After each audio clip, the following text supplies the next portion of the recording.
Chapter 285. Jiang Dahai was an honest person.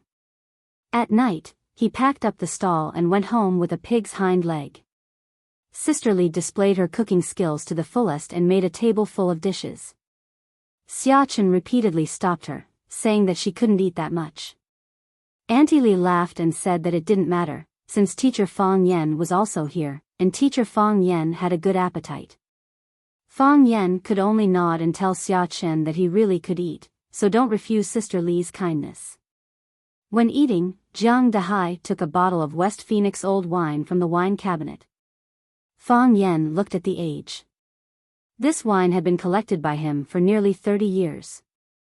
Jiang Dahai opened the bottle cap, and the fragrance of wine filled the air. He smiled honestly and said, "Everyone, drink a little." So he poured a cup for Xia Chen, a cup for Fang Yan, a cup for Sister Li, and a cup for himself.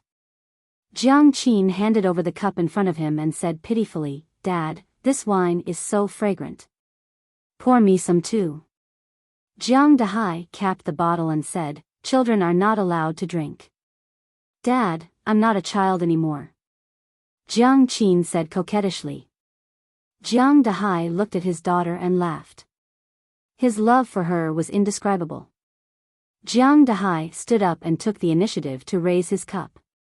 He said sincerely with a serious expression, "Thank you, Miss Xia.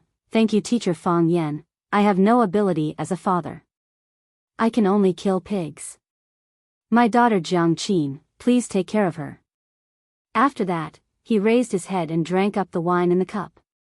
Fang Yan had known Jiang Dahai for half a year. Jiang Dahai gave people the impression that he was kind, honest, and a good man. He rarely spoke and always looked at his wife and children with a smile. He had never seen him blush with anyone. It was the first time for Fang Yan to see Jiang Dahai so formal and the first time for him to stand up and drink so boldly. For his daughter, he did what a father could do. Just like millions of other parents. Xia Chen also stood up, raised her neck and drank up the wine in the cup. The smell of wine was strong, and her face immediately appeared a bright red.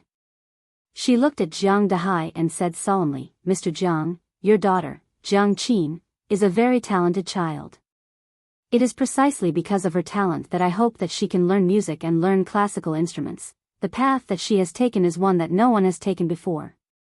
Even I have the will, but I do not have the ability.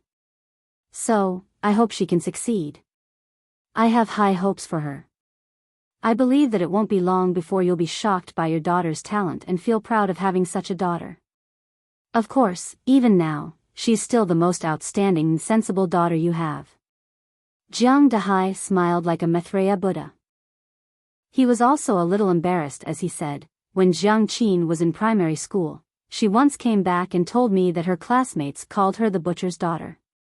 I didn't have the ability, so I could only be a butcher.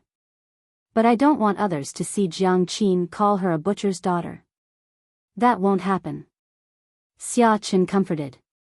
"People will call her Teacher Jiang in the future." "Thank you." Sister Li's eyes were red. "Thank you, Miss Xia. I'll drink to you too." Jiang Dahai raised his glass to Fang Yan and said, "Fang Yan, why haven't you come to eat at home for so long?" Fang Yan smiled and said, "I'm too busy with work. If Uncle Jiang wants to find someone to drink with, you can call me anytime." The two clinked their glasses and drank the wine at the same time. Fang Yan knew that Jiang Dahai would not know about his conversation with Sister Li. After eating and drinking to his heart's content, he refused Sister Li's fruit feast and left Jiang Qin at home to accompany his parents. Fang Yan sent Xia Chen back to her hotel. Winter had arrived and the chill was getting deeper. Most of the pedestrians on the street wore sweaters or thick coats, scarves and hats to protect themselves from the cold. Winter in Yanjing was from the outside to the inside. The wind was howling and the ice was hitting one's face. All one needed was an extra coat to resist it. Winter in Huaqing was from the inside to the outside. First, one's bones would feel cold, and then the body would feel cold. It was impossible to guard against. Therefore, Xia Chen, who was wearing a black cotton dress and brown leather boots, still felt the hostility of Huaching towards her. The only pity was that it rarely snowed in Huaching, no matter how cold it was. For Fang Yan, a winter without snow was an imperfect winter. He liked snow. He liked the holy and clean feeling of the whole world being covered in ice and snow. Cold? Fang Yan asked with a smile. Cold. Xia Chen wrapped her woolen coat tightly and straightened the sunglasses on the bridge of her nose. She said, Huaching is colder than Yanjing. I'm cold too. Fang Yan said. Let's take a taxi back.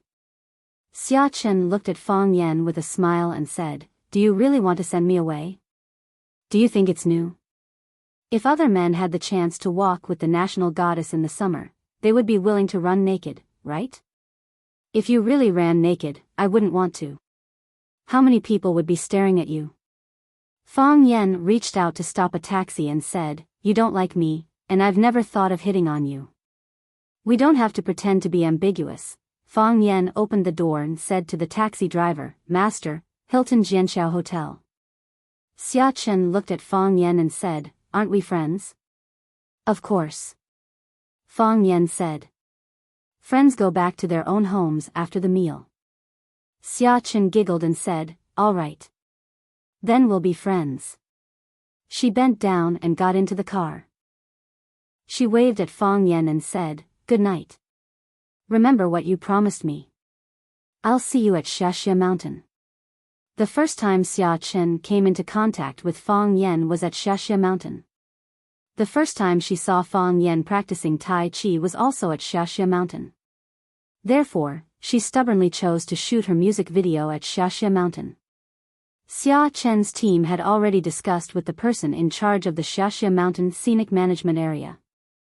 Only a fool wouldn't be able to advertise their scenic area for free. When the taxi was far away, Fang Yan turned to look at the green belt behind him and said in a cold voice, Come out, don't be sneaky like your master. A middle-aged man walked out from behind the billboard and stood in front of Fang Yan. He said in a vicious voice, Found them. Fang Yan looked at him and said, You better not hate me, because you can't beat me at all.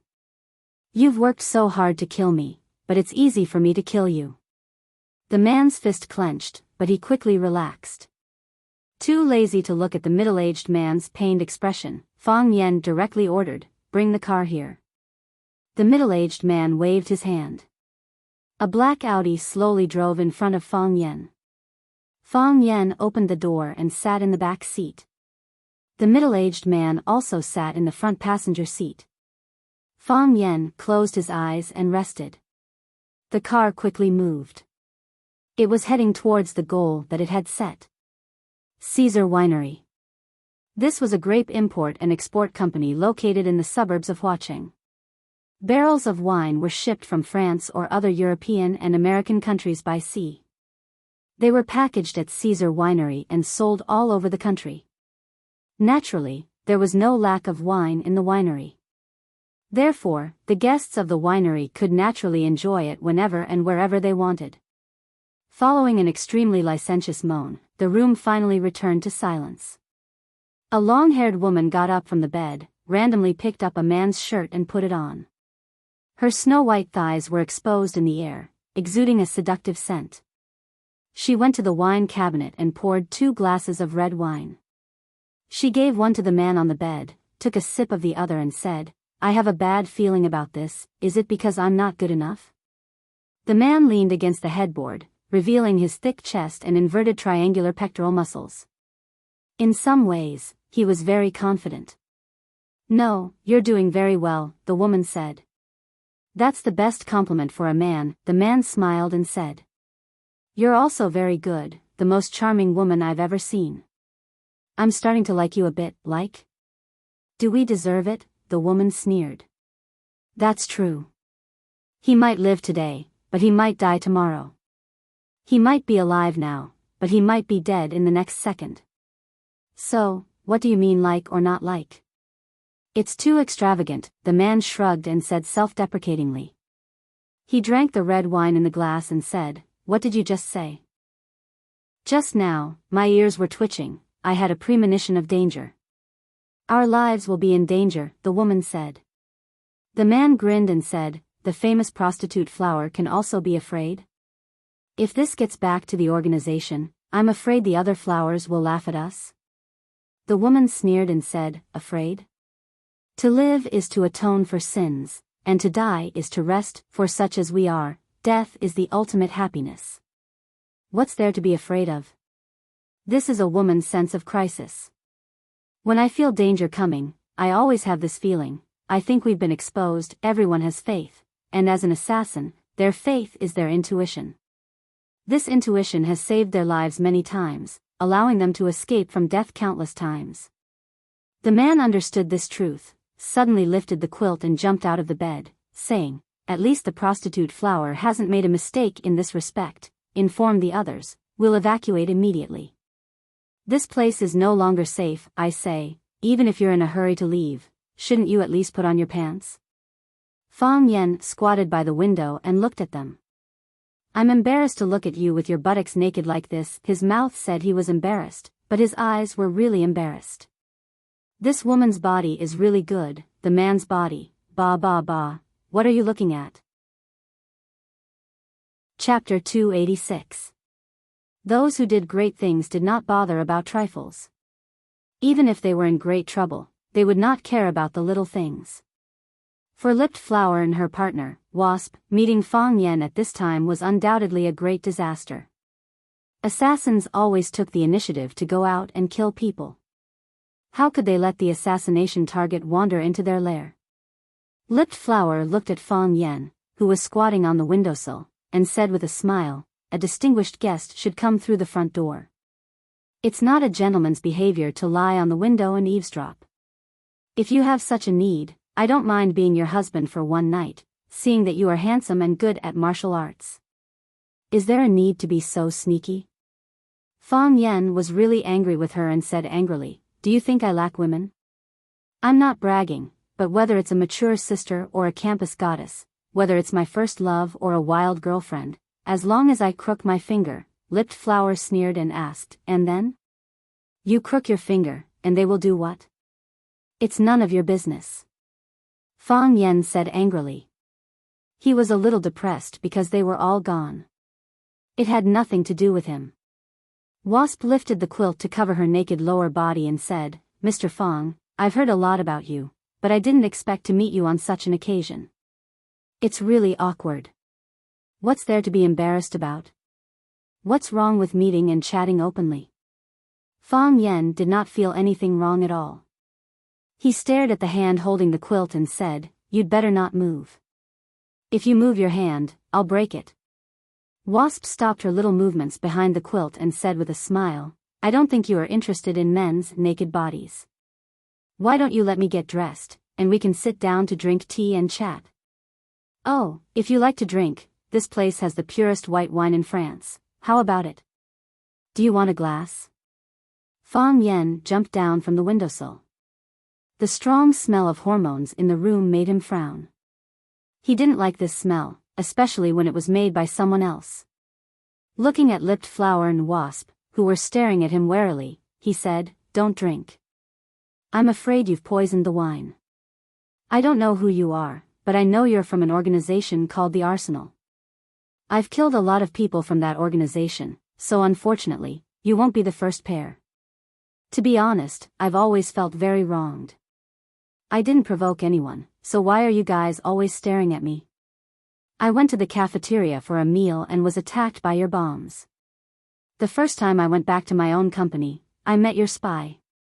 When I was sparring with the Japanese god of swordsmanship at the East Sword Peak to win glory for the country, you sent people flying over to bombard me with cannons. Do you have a conscience? Do you have any sense of propriety? Can't you have a little bit of national pride and patriotism? Fang Yen stared at the lipstick and said, I can see that you are a senior member of your organization, right? Tell me, who sent you to kill me? Who's the mastermind behind this? Lipped Flower's face was full of sarcasm as he said, since you know we're from the Arsenal, how can you be so stupid as to think you can get the secrets you want from us? Why do you think we're the kind of people who are easy to talk to? I'm just asking out of habit, I didn't think you'd answer. Fang Yan's mood was very stable, and his expression was very calm.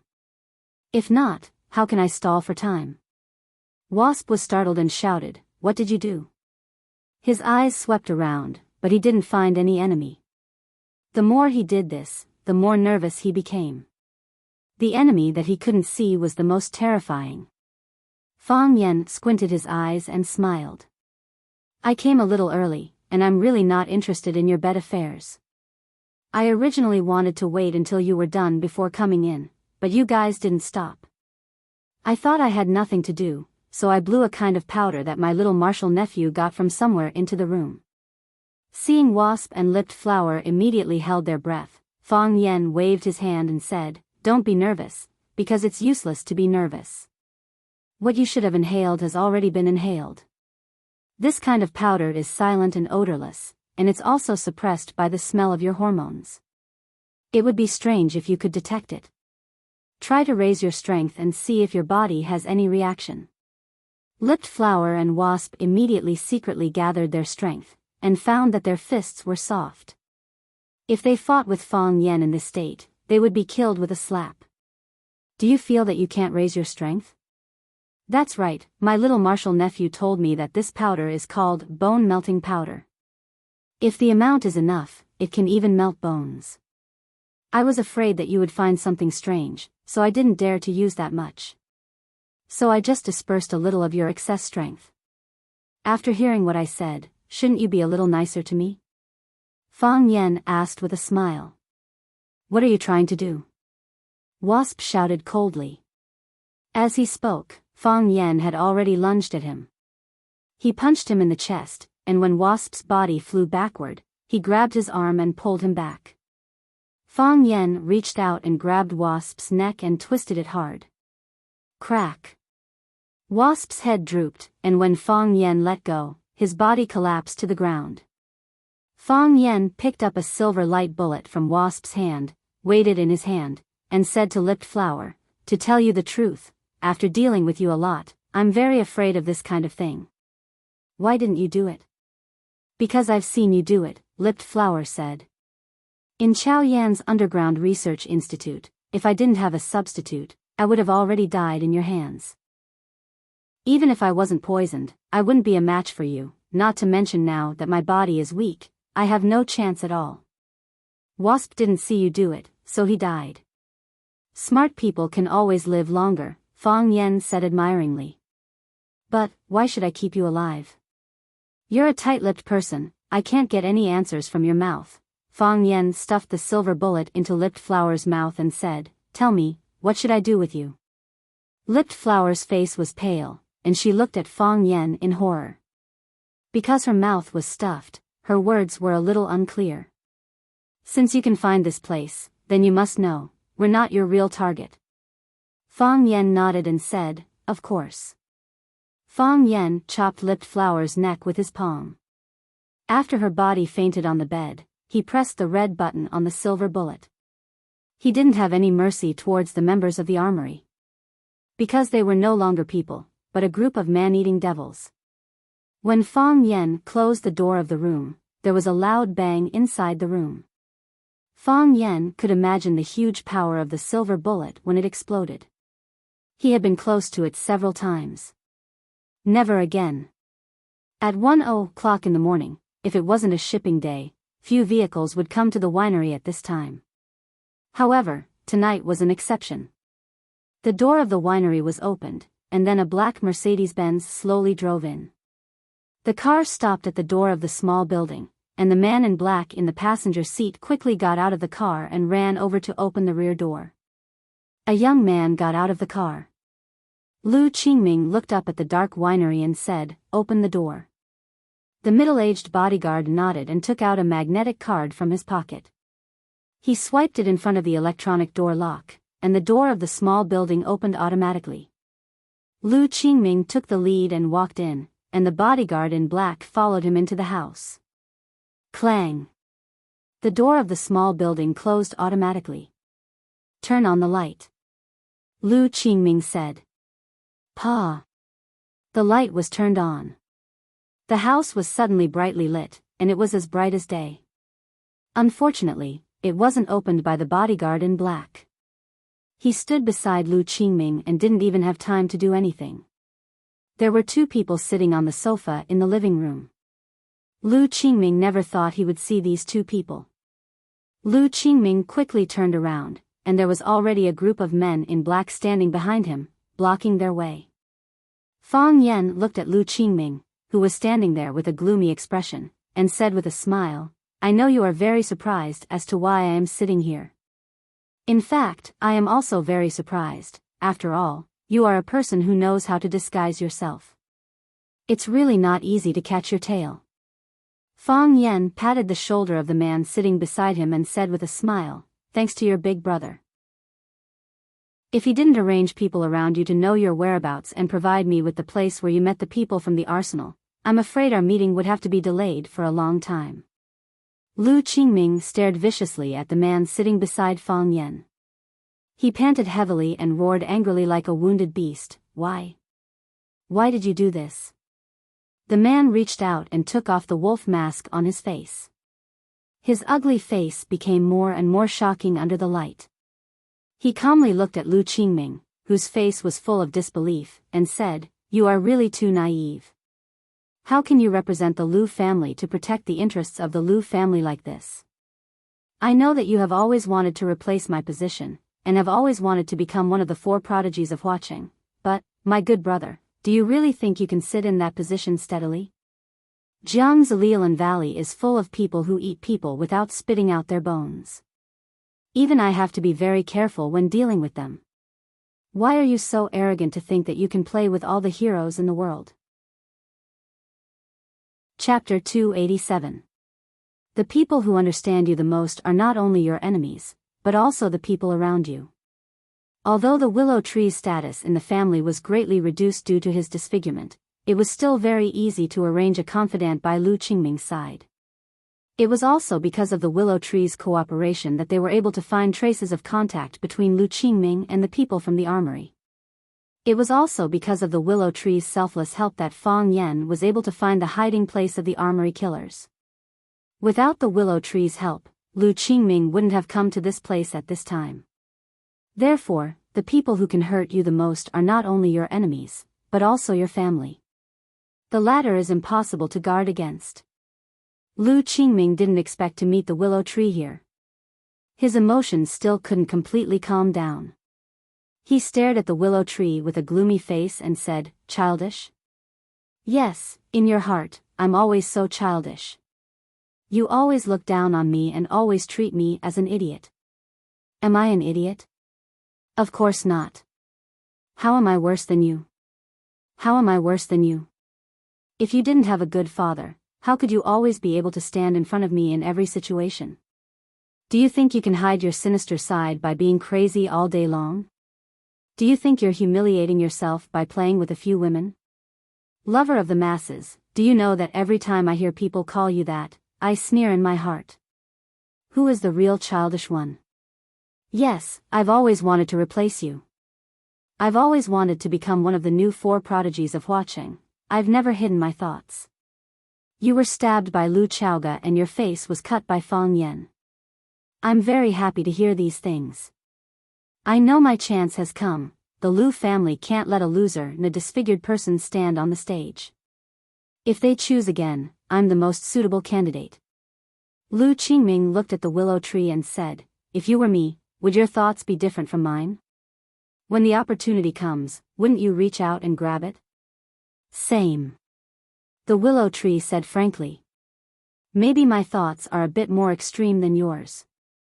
I'll even pray at night before I sleep, praying that you will never stand up again and lie on the wheelchair like a waste for the rest of your life. I didn't cut your face, and you being cheated has nothing to do with me," Lu Qingming said unwillingly. "Why do you hate me so much?" "I don't hate you," said the willow tree. "I don't hate you at all. I still think of you as my younger brother." "Little brother? The little brother that you betrayed?" Lu Qingming sneered. He had waited for so long, he had purposely raised his voice, but until now, not a single member of the armory had rushed over to help. He knew that they were all dead. When he saw Fang Yan and Lu Shu sitting on the sofa in the living room, he knew that they were dead. If they weren't dead, how would Fang Yan and Lu Shu dare to sit on the sofa in the armory? The armory was an assassin company that researched gunpowder and all sorts of genetic weapons. Were they not afraid of being blasted into ashes? Previously, it was just a suspicion. Now, he could finally confirm it. The willow tree stood up. He walked towards Lu Qingming step by step. His walking posture was very ugly, swaying from side to side like an old duck with an injured left leg. The middle-aged bodyguard took a step forward and stood in front of Lu Qingming. That was his only protection. The willow tree waved his hand and signaled the middle-aged bodyguard to go away. "Uncle Ming, get out of the way," Lu Qingming said.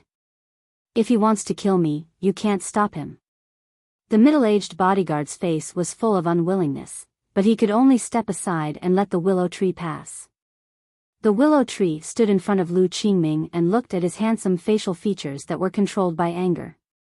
He smiled and said, "From childhood to adulthood, there are so many brothers in the family, and the two of us have the best relationship. To be honest, I don't like you, and you just said that you hate me very much. However, we are the two best people in the Lu family, at least we all think so.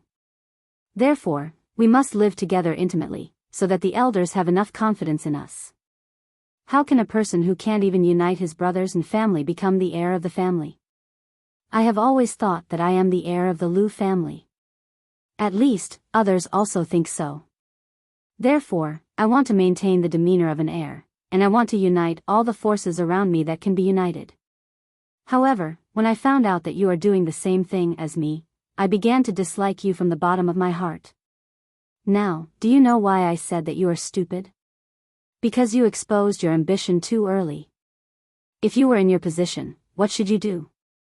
You should be hostile to me, you should be my enemy everywhere, and at the right time, you should stab me with a knife. This is what you should do. This is the attitude that an unwilling competitor should have. I know that there are broad-minded people in this world, but I also know that that person is definitely not you.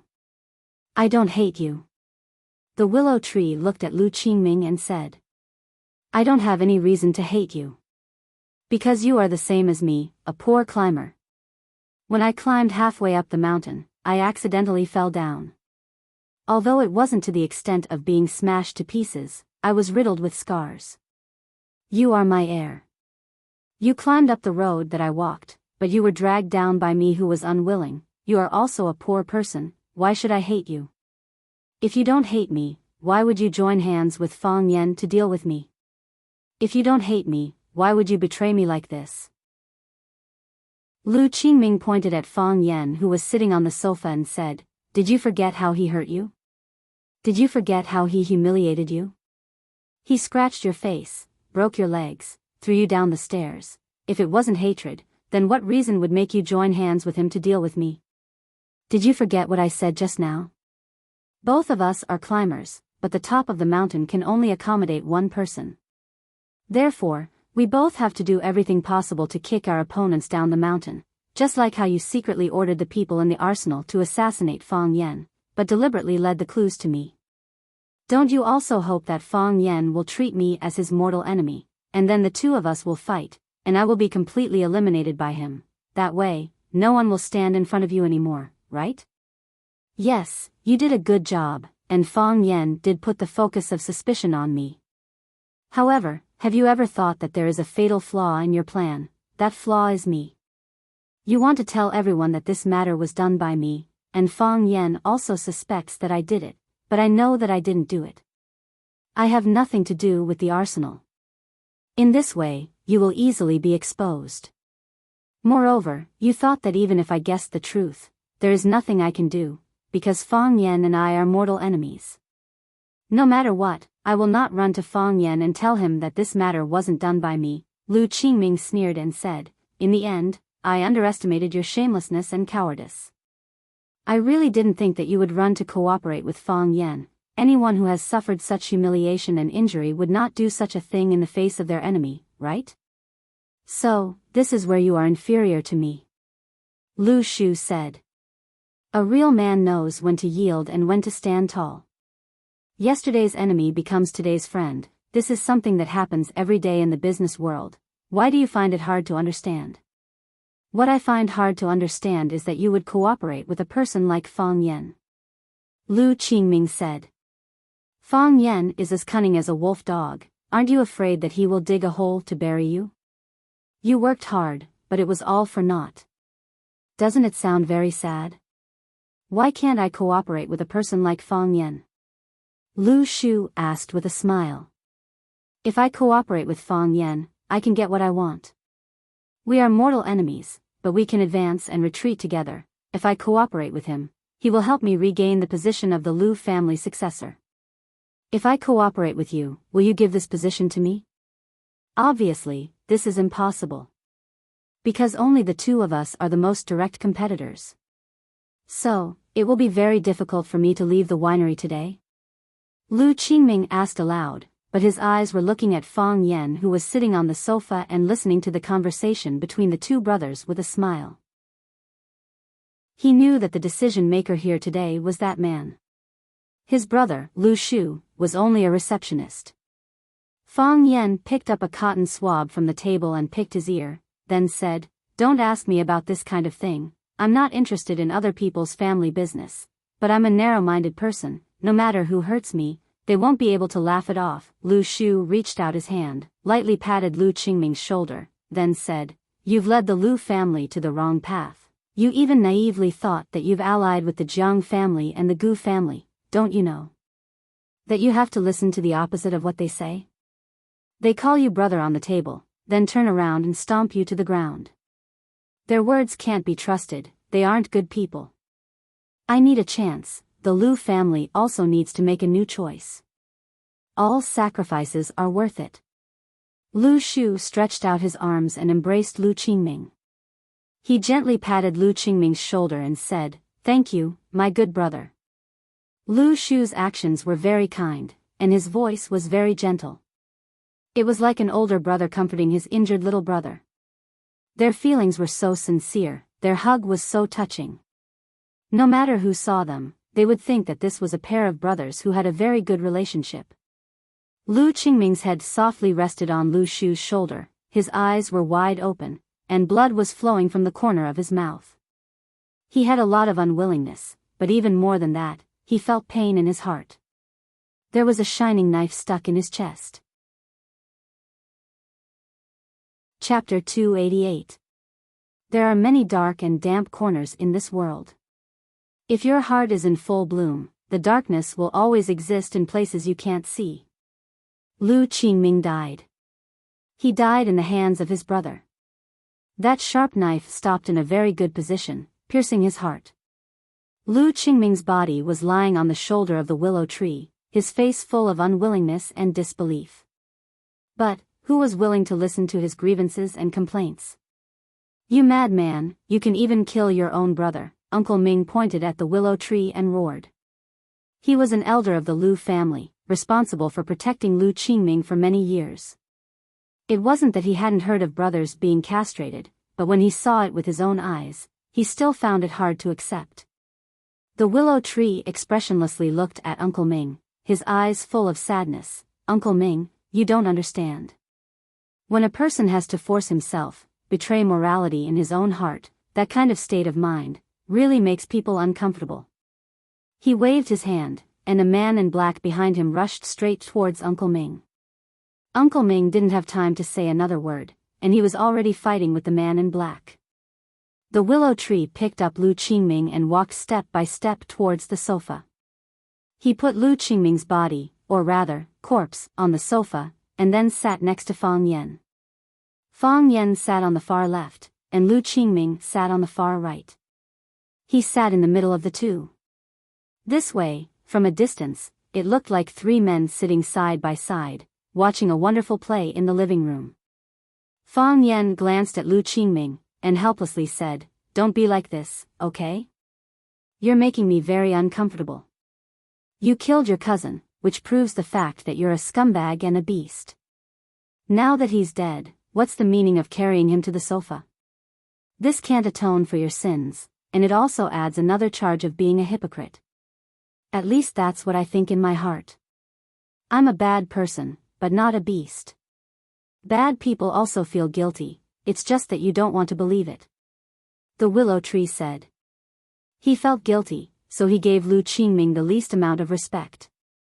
When he was sitting, he didn't allow Lu Qingming to lie on the ground. At any time, he could be trampled by the two guys who were fighting. So what if I feel guilty? Saying sorry while stabbing me? If I meet such a bad guy, I'll just kill him with one slap.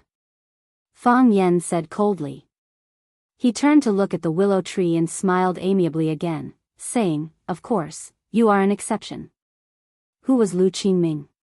He was the person in charge of an evil organization like the Arsenal.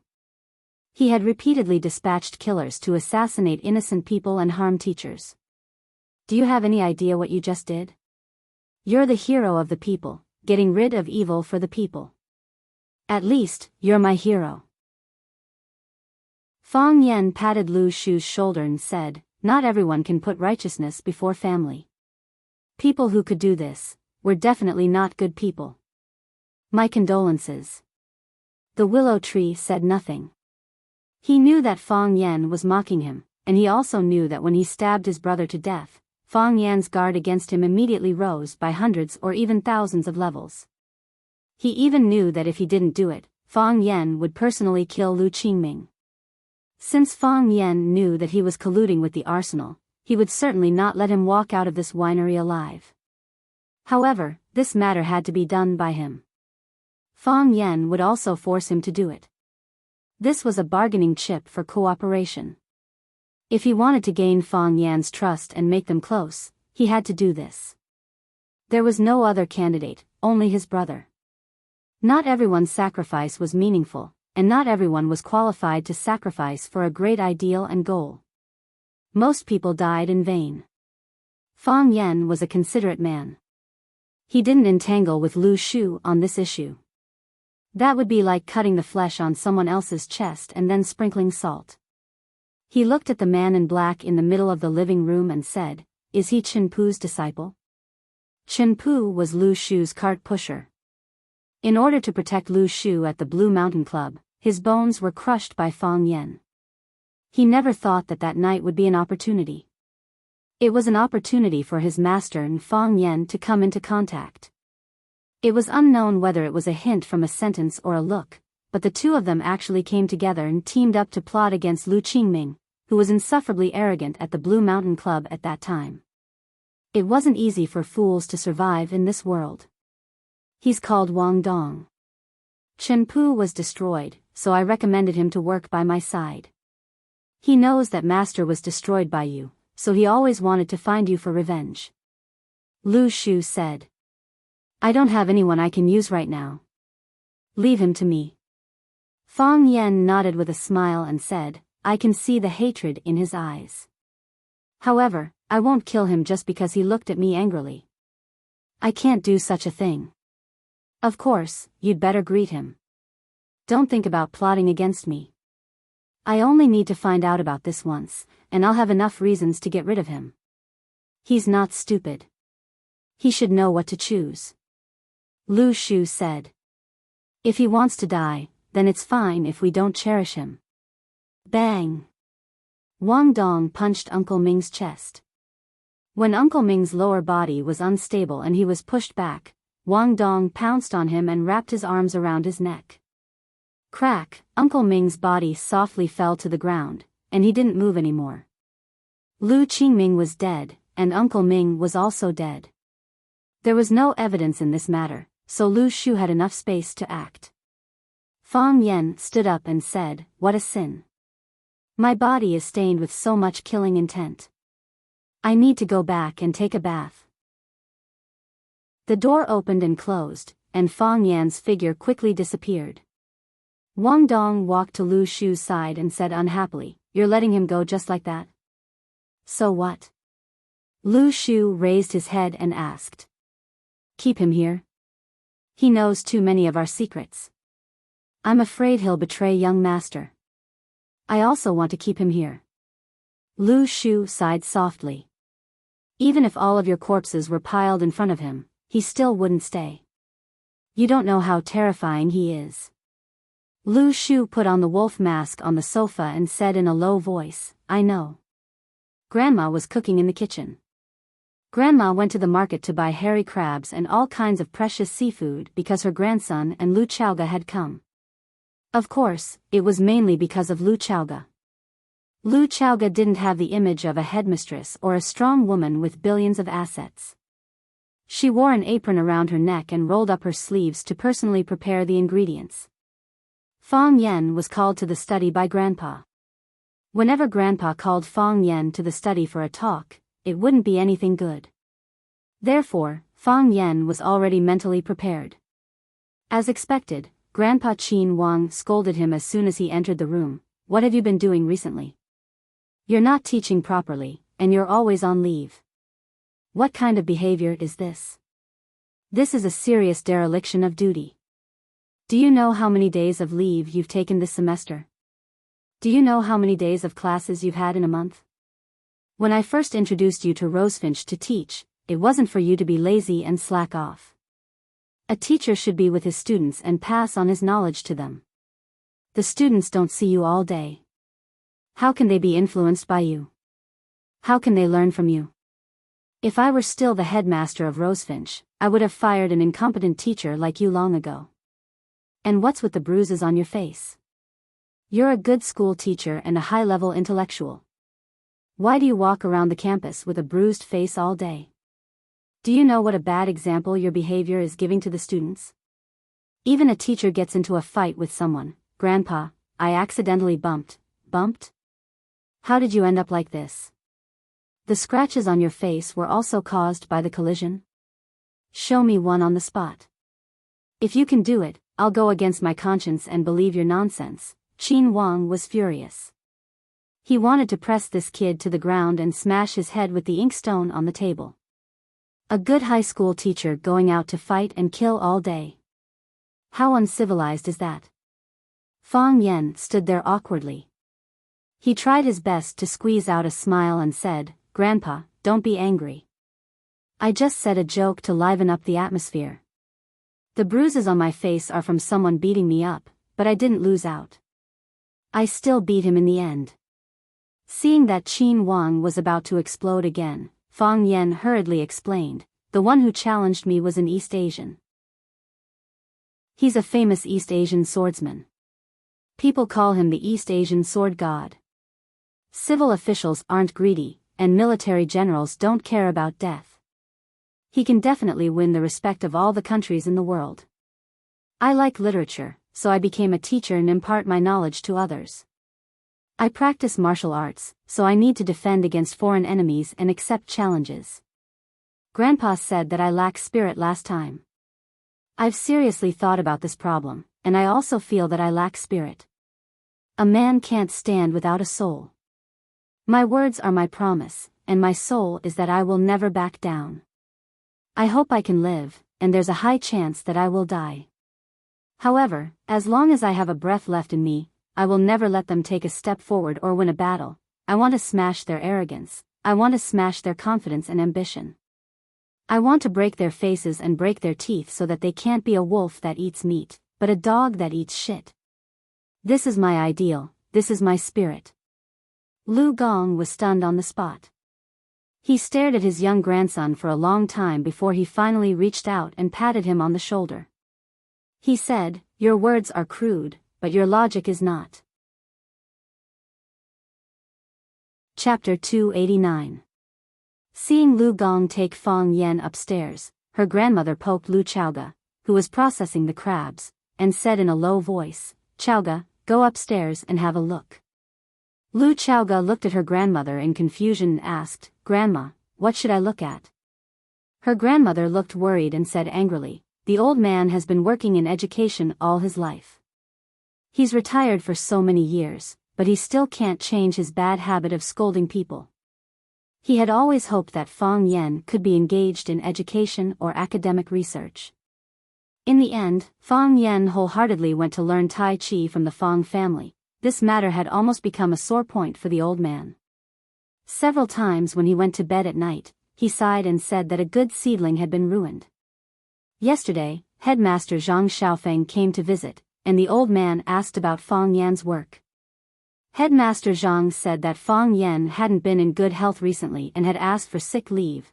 The old man was scared and was going to take me to see Fang Yan. But today, I saw the boy's face full of injuries. What kind of illness could it be? He must have had a fight with someone again. The old man was so angry that he dragged Fang Yan upstairs to the study to teach him a lesson. The old lady glanced at the second floor and said, "The old man has a habit of scolding people in the study. A few years ago, he scolded Fang Yan so much that he didn't dare to step through our door. Go and have a look. Tell them to go downstairs for dinner." Even if the old man was angry, he could only hold it in when he saw you. He praised you a lot at home, saying that you were the best educator he had ever seen. In the end, he also went into business. Lu Chaoga really couldn't imagine how Fang Yan looked when he was scolded. With his sharp tongue, who could take advantage of him? However, only an unyielding elder like Lu Gong could make him respect and fear him, right? Lu Chaoga took off her apron and walked upstairs quickly. Since her grandmother was worried, she would go over to help. Before Lu Chaoga could reach the door of the study, she heard Fang Yan's impassioned voice. "Who do they think they are? A sword god from a few small islands dares to come to our great country of Huaxia to challenge us? To be honest, if it weren't for the fact that he was older than me, I wouldn't have fought him at all. It would be embarrassing. If I go, it would be a waste of my talents. If I send Fang Yingying and Fang Haohan, they would be more than enough to defeat him. They have the god of swords, we have the god of despicable, it's a perfect match. But I didn't do that. Why? I have to respect the old and cherish the young. It's all thanks to Grandpa's good education. Otherwise, how could he have the chance to spar with me?" Lu Gong's face darkened again. He said, "I saw that you said a few good words just now, but after a while, you're talking nonsense. I have done some research on the Japanese. They are extremely selfish and proud, but they are also very hard-working. If the person who challenged you didn't have any ability, how could he become the sword god that they worship? He's number one in the Japanese, but in our country, he's nothing," Fang Yan said stubbornly. Anyway, he didn't have any friendship with the Chiba army, so he didn't have any psychological burden to belittle him. Think about it, if he's really that powerful, why can't he beat me? Lu Gong thought about it seriously and said, "Whether it's learning or practicing martial arts, you can't be arrogant and complacent. I've never seen anyone who could reach the end of learning Hai Wuya." "Grandpa, you're right. That's what I'm thinking," Fang Yan quickly agreed. "After coming back this time, I also realized that I'm not good enough. Although I've been resting at home on sick leave for the past few days, I've never forgotten to read. I've read all the Chinese papers for the past few years. This year's final exam, Class 9 should be able to get a good result. That's because the children of Class 9 are working hard," Lu Gong said. He looked at the scars on Fang Yan's face and said with concern, "Work isn't in a hurry. You should rest when it's time for you to rest. Strike a balance between work and rest." "I can't rest without being with the students," Fang Yan said with a sigh. Lu Xiaoga looked at this warm and affectionate scene and felt as if his heart was in a mess. Wasn't grandmother's worry too unnecessary? Lu Gong saw Lu Xiaoga standing at the door and showed a rare smile on his face. "Xiaoga, what's up?" "Grandma asked me to invite you downstairs for dinner," Lu Xiaoga said. Lu Gong nodded and said, "I'll go downstairs now." After that, he walked out of the study first. Fang Yan walked to Lu Xiaoga's side and asked with a smile, "Grandma is worried that I'll be scolded by Grandpa, right?"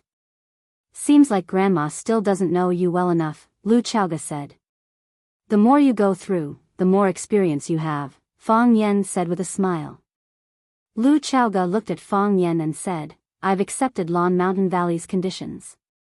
"That's your problem," Fang Yan said. He rarely got involved in Chao Yan's matters, but Fang Yan was the one who initiated the cooperation with Lon Mountain Valley. With Lu Shu as a spy and Lon Mountain Valley as a pawn, if the other families wanted to take advantage of them, they would have to go through these two hurdles first. That's Chow Yan's problem, Lu Chaoga said. Fang Yan waved his hand and said, let's go downstairs for dinner. Dinner isn't ready yet. Zhangxia Mountain, the mountain where the clouds fall. In winter, Zhangxia Mountain was a bit lonely, the mountain wind howled and the dried leaves fluttered, but it also had a different feeling to it. Jiang Qin and Yuan Lin were a bit excited to be back at Zhangxia Mountain. Jiang Qin pointed at a cliff and said, Mr. Fang saved us from there. If it weren't for Mr. Fang, those bad guys would definitely still be chasing us. I wonder what happened to them in the end. Bad guys naturally have to be punished, Zhang Dekai said with a smile. He was the righteous police officer who helped deal with the 3 scammers last time. This summer, he brought a crew to Zhangxia Mountain to film, so he led the team to guard the place. We won't let them off just because they're of different nationalities. Jiang Qin smiled sweetly and said, thank you, Uncle Zhang. Zhang Dekai waved his hand and said, this is what we should do. The music video director was called Song Gu, a very influential figure in the film industry. He had filmed for many big names both at home and abroad. Everyone respectfully called him Brother Song. Brother Song found it hard to understand the importance Xia placed on Fang Yan. If the top star in the country wanted to find a Tai Chi master to film a music video, shouldn't those Tai Chi masters rush up crying and hugging his thighs? If they could get even a little bit of a relationship with Xia, wouldn't they be famous? Once they entered the scene, they wouldn't have to worry about food and clothing for the rest of their lives. Everyone knew this very well. In order to take care of this Fang Yan, Xia actually brought the whole group to watching to film. Didn't she know that the trip, food, and accommodation for such a large group of people would require a lot of money? Brother Song's main dissatisfaction with Fang Yan was that he didn't receive enough respect. For a famous director like him, the actors he needed should have traveled all the way to meet him. How could he let him move to watching? He thought that Fang Yan was more famous than him, which made him feel that they didn't treat him as a famous person in Xia. The staff were setting the scene. Brother Song pulled Fang Yan aside and told him about the things he needed to pay attention to during the shooting. He said, you have no shooting experience before, and you don't know any shooting techniques. So I don't expect you to cater to my camera. Just do what you are most familiar with. The focus of this music video is on you. You just need to do Tai Chi well and show the essence of our Tai Chi culture. Do you understand? Don't be flashy, just show the essence. You have to make people feel cool, gorgeous, and beautiful at first glance. Fang Yan patiently waited for him to finish and said, Director Song, the essence of Tai Chi is not cool and gorgeous, but the deep meaning it shows when yin and yang blend. It is in line with the way of heaven, the way of humanity, and the way of nature. From these simple movements, you can get great relief and freedom. Brother Song was angry and said angrily, are you the director or am I the director? Do you understand the language of the camera? Do you know what it means to present in front of the camera? As long as I point the camera at you, you have to give me the best posture and the most attractive movements. You stand there like a mummy. Who wants to look at you? Fang Yan smiled bitterly and said, Director Song, you still have some misunderstandings about Tai Chi. Song Gu waved her hand impatiently and said, it's not that I have a misunderstanding about Tai Chi, it's that you don't understand our director and the camera at all. Okay, you don't have to say any more. Song Gu walked up to Xia Ji, who was putting on makeup, and said, Xia Ji, I want to discuss something with you. This actor is not good. I don't think he is suitable to be the male lead of our music video. I know you love this song, and I also know how important this music video is to you. In any case, we can't let this kind of idiot ruin all our efforts. Xia Ji waved his hand and signaled the makeup artist to stop for a while. He looked at Song Gu with a gentle and serious look and said with a smile, I think he is very intelligent and has a very deep understanding of Tai Chi. Teacher Song, can't you let him try it? I think that when you really see him play Tai Chi, you will have a new understanding of him. Summer, this is your work, and it is also my work. I hope there are no flaws in our work. Don't you want a Tai Chi master? Leave this matter to me. I will make a call and there will be dozens of Tai Chi masters for us to use. Song Gu said stubbornly. We have to change this person. Xia Ji looked at Song Gu and said, okay. Then let's change people. Song Gu was overjoyed and said, Xia Ji, you agree? I will tell him to get out of here and call someone. Don't think that we can only eat pigs with hair after Butcher Zhang died. Change the director. Xia Ji said to the assistant beside him. Chapter 290. The smile on Song Ji's face froze before he could retract it. Replacement? It's not the actors but the director? Song Gu was about to cry. He knew that his feeling was right. They didn't treat him as a big shot at all. They didn't respect him. If they cared a little about his feelings, they would follow his words and replace that bullsh** T Tai Chi master. A big shot should have a big shot's temper. He wanted to throw out some harsh words and leave. But he suddenly remembered that there were all kinds of hidden rumors about Summer's identity in the circle. He couldn't say those harsh words no matter what. What was worse was that he couldn't flick the sleeves of his tight leather clothes.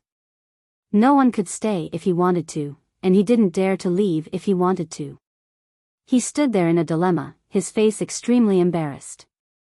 What was the relationship between this gigolo and Summer? She hadn't seen Summer get close to any man for so many years. The only one who was close to her, Feng Yuanqing, seemed to be very depressed recently. Did this gigolo catch her eye? Song Gu was a little regretful. Women were irrational when they fell in love. Why should she make things difficult for her lover? Summer's assistant was Zhang Wei.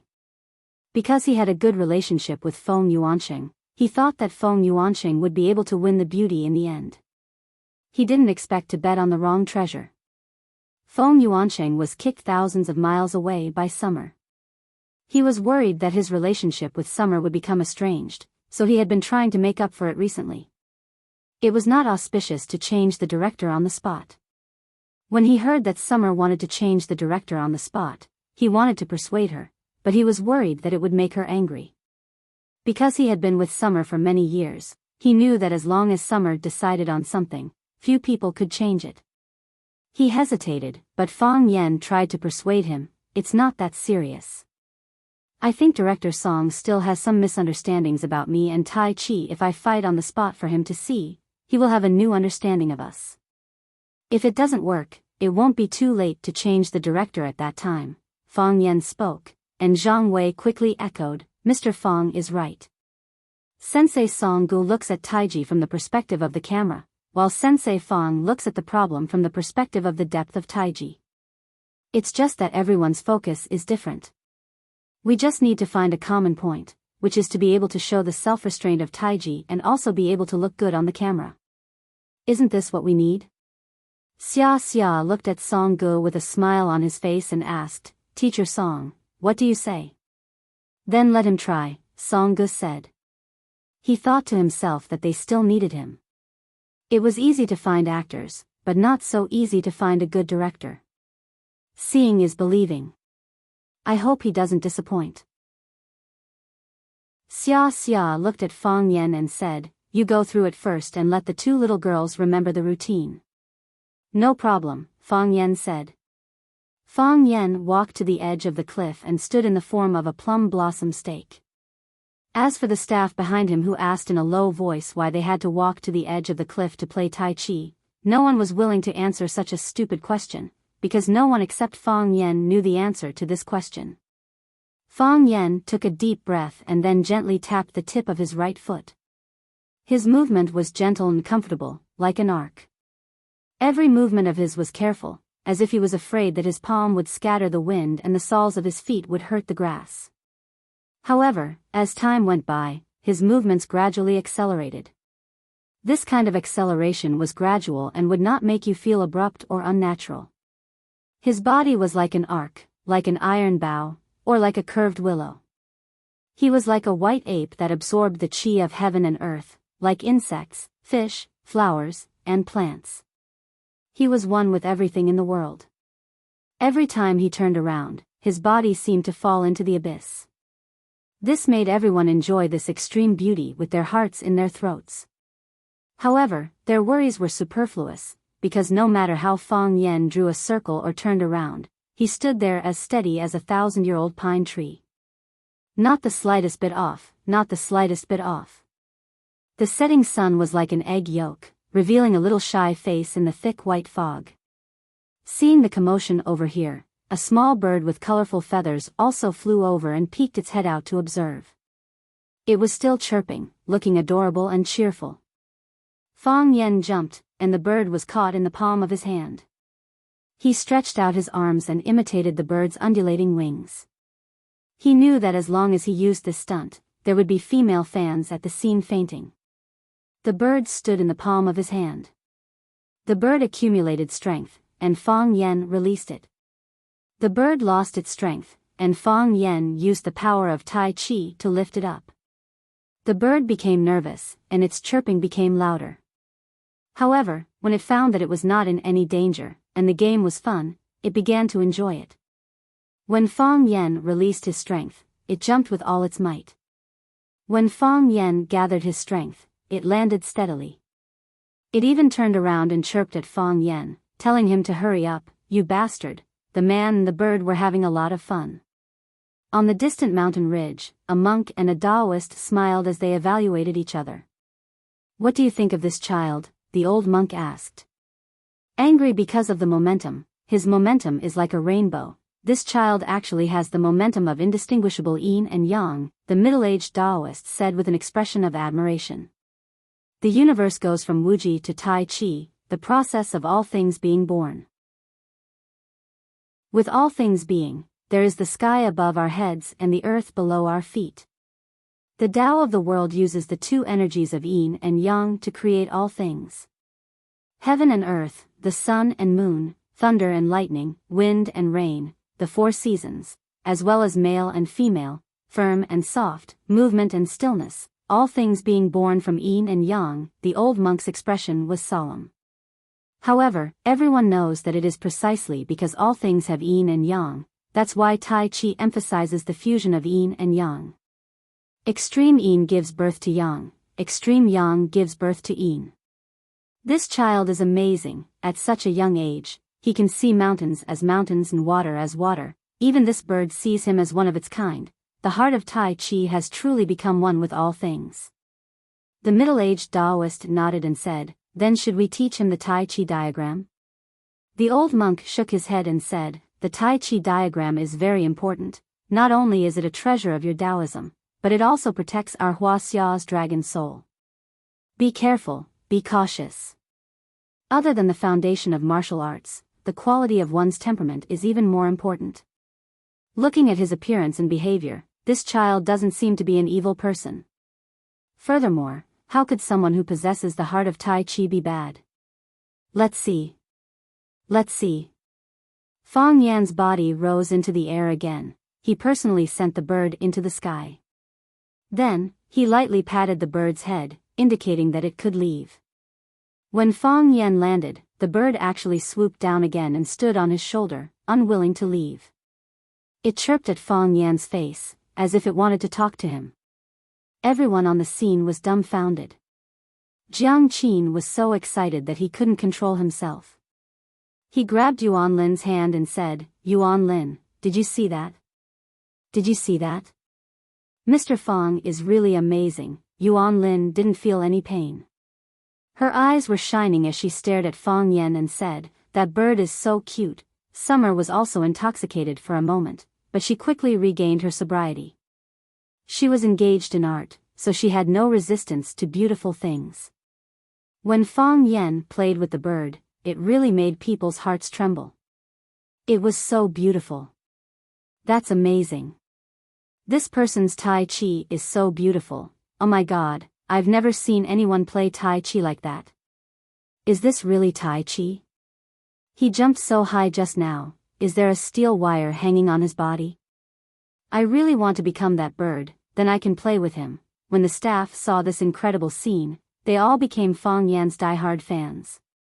The Tai Chi that Fang Yan presented was the Tai Chi that they had never seen before. It was the most beautiful and ideal Tai Chi in their minds. Song Gu was also stunned.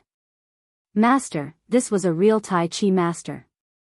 How could there be such a Tai Chi? How could there be such a cool Tai Chi? No, this could no longer be described as cool, but how could a cultured person be so pretentious? You clearly knew that he was pretending, but you still felt that this guy was really awesome. Song Gu kicked the leg of the cameraman next to her and shouted, "Did you take a picture? Did you take a picture just now?" The cameraman didn't have time to take off the cover of the camera lens. He said aggrievedly, "Director, didn't you say to take a look first? Look my ass. Look my ass." Song Gu kicked the cameraman's leg again and again. "Why aren't you afraid? Why aren't you afraid? What else do you want to shoot if not such a scene? I'm so angry, you idiots." Song Gu ran in front of Xia Ji and said with a flushed face, "Xia Ji, let's not change the person. It's him, he's a master, he can definitely give us the feeling we want. Yes, it's him. No one else can do it." "Did I pass?" Fang Yan asked with a smile. "Yes," Song Gu said. "You don't want to change the person?" Fang Yan asked again. "No." Song Gu waved her hand and said, "Well, Brother Fang, I was a little biased against you just now.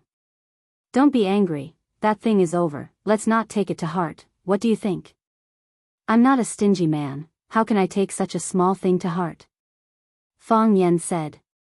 "That's great. Let's start." "Start what?" Fang Yan asked.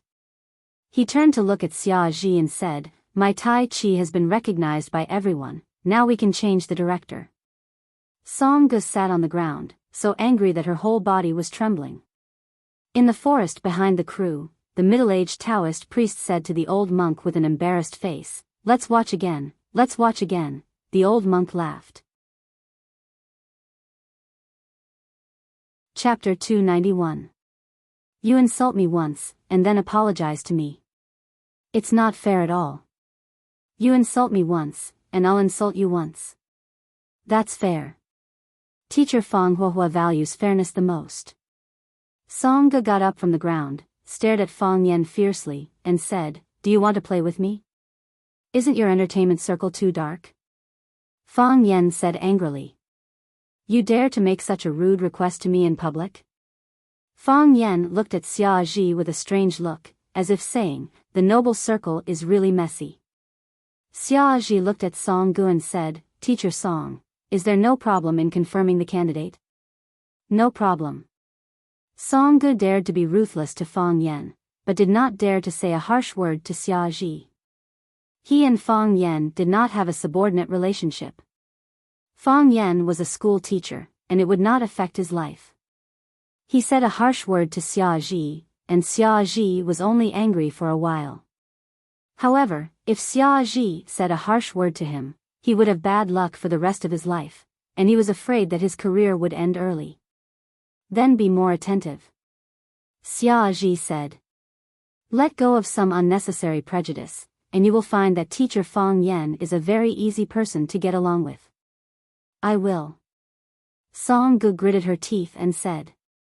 She thought, is this guy really an easy person to get along with? He went around in such a big circle just to slap you in the face. How can such a narrow-minded person be called easy to get along with? Song Gu walked in front of Fang Yan, took the initiative to reach out and said, Mr. Fang, please give me a lot of advice. You're welcome. Fang Yan held Song Ji's hand and said, I don't understand camera language, so I have to trouble director Song to make me look as handsome as possible. Mr. Fang is an idol. Director Song is flattering me. Ha ha ha, I'm quite popular with students at school. Xia Ji and many staff members looked at them with black lines on their faces. Everyone discussed for a while. Song Gu once again explained some shooting details, and the MV shooting officially began. The shooting this time was mainly divided into two parts. The first part was Fang Yen practicing Tai Chi alone to show the rigidity of Tai Chi. The other part was Xia Xia bringing Jiang Qin and Yuan Lin, the two little beauties, to perform the softness of Tai Chi in black Tai Chi clothes. Two different scenes, maybe even two different space-time. Fang Yan's white clothes fluttered in the wind. He looked like an ancient Taiji youth. The scene of Tai Chi with Jiang Qin and Yuan Lin would constantly switch, but it was a modern Tai Chi then. Hardness and gentleness complemented each other and the four of them began to fuse. Fang Yan stood at the edge of the cliff, the dragon head. Xia Xia, Jiang Qin, and Yuan Lin followed behind him and did the same thing. Their movements were neat, and the scene was beautiful. Because it was already late when the crew went up the mountain, they first shot some scenes of Fang Yan practicing Tai Chi at the edge of the cliff in the mountain breeze and white fog. Then, using the same scene, Xia Xia took Jiang Qin and Yuan Lin up and also did a round of Tai Chi. Xia Xia originally had a good foundation in Tai Chi, but it didn't have any actual combat effect. It was only for strengthening the body. Jiang Qin and Yuan Lin were still very unfamiliar with Tai Chi. They just felt that Fang Yan was handsome and good-looking. In the past 2 days, Fang Yan gave them some simple training. They only needed to follow behind Xia Xia or Fang Yan. Simply put, the two of them were two little flower vases in the MV. Everyone only needed to think that the two of them were good-looking. In the evening, the crew members settled in the Xia Hotel, which was the only quasi-5-star hotel on Xia Mountain. Last time, Fang Yan brought his students up the mountain for the night, but he didn't bring them to stay in such a hotel. Some students had strong self-esteem, so he had to carefully protect them. After dinner, Fang Yan and Xia Xia drank tea and chatted in the Tingfeng tea house of the hotel. The Xia Hotel was built against the mountain, and the Tingfeng tea house was on the edge of the cliff. Sitting in the tea house and drinking tea, the dark Grand Canyon came into view. In autumn, the valley was full of red maple leaves, which made people feel relaxed and happy. But in winter, when there were no stars or moon in the sky, only the whistling of the wind could be heard. That was how the Tingfeng tea house got its name. Fang Yan was busy making tea. The golden pu, or tea soup, was very tempting. He said, "Do you want to replace Songgu?" Xia Xia's eyes stayed on the hand that Fang Yan was using to make tea. He felt that the posture of Fang Yan making tea was very beautiful and skillful. She liked Huaxia culture in tea, but no matter how expensive the tea house was, how famous the tea made by the tea artist, she always felt that there was a lack of taste. Immortal taste. Yes, it was immortal taste. Pure heart and few desires, neither fast nor slow. No flattery, no filth. This was immortal taste. Unfortunately, few people could do it. I knew Songgu 10 years ago, and all my music videos were made by him. At that time, he was just a very talented young man. Xia Xia explained softly. Later on, as his fame grew, people's nature also changed. Now he is the kind of person I don't like the most. If I don't stand up for you, he will insist on replacing you and then use his own people.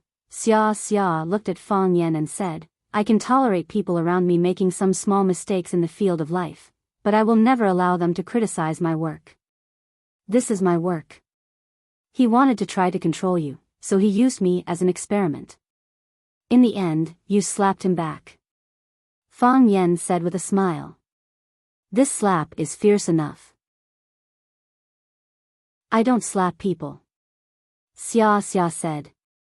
If he still doesn't know how to restrain himself, then cut off his hands and feet. Isn't this too domineering? Fang Yan's eyes widened. A scene appeared in his mind. Xia Xia, with disheveled hair, was holding a kitchen knife and chopping off Song Ji's hands and feet. Then, he stood there and laughed, letting Songgu lie on the ground and scream miserably. What are you thinking? Xia Xia said angrily. I mean cut off his career line. I can make him call the wind and rain, and I can also make it difficult for him to move an inch. Why does this sound like something said by a gang leader? Xia Xia sighed softly and said, You don't know the darkness and dirtiness of the entertainment circle, Fang Yan asked worriedly. Will Jiang Qin and Yuan Lin be okay? If they can't resist the temptation, I can't do anything. But if someone wants to hurt them, I will cut off his hands and feet. This time, I will really cut off his hands and feet. Xia Xia said coldly. Those two little girls are quite lucky. With a big backer like you. Fang Yan said with a smile. I'm not their backer. I'm their sister and friend. I want to take them with me to do something. Xia Xia said. Women can also change the world. Or rather, change the world's perception of us. I've always believed that. I also believe that. Fang Yan said. A woman's greatest dream was to promote Huaxia culture to the world, not to watch other people's culture invade. Fang Yan felt that this kind of woman was as great as him. Fang Yan raised his teacup and said, a toast to you. For what? For our noble sentiments. Fang Yan said. Xia Xia laughed loudly and said, Fang Yan, every time I chat with you, I'm very happy. But you can't like me. There are too many people who like me. Fang Yan said. When there are so many people, I don't know how to choose. Who asked me to be a Libra? It's a bit too much, I won't go join in the fun. Xia Xia said with a hint.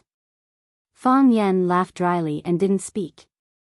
Some things were better not said. Xia Xia looked at the antique decorations in the tea house and said, the owner of the tea house must be a very elegant person.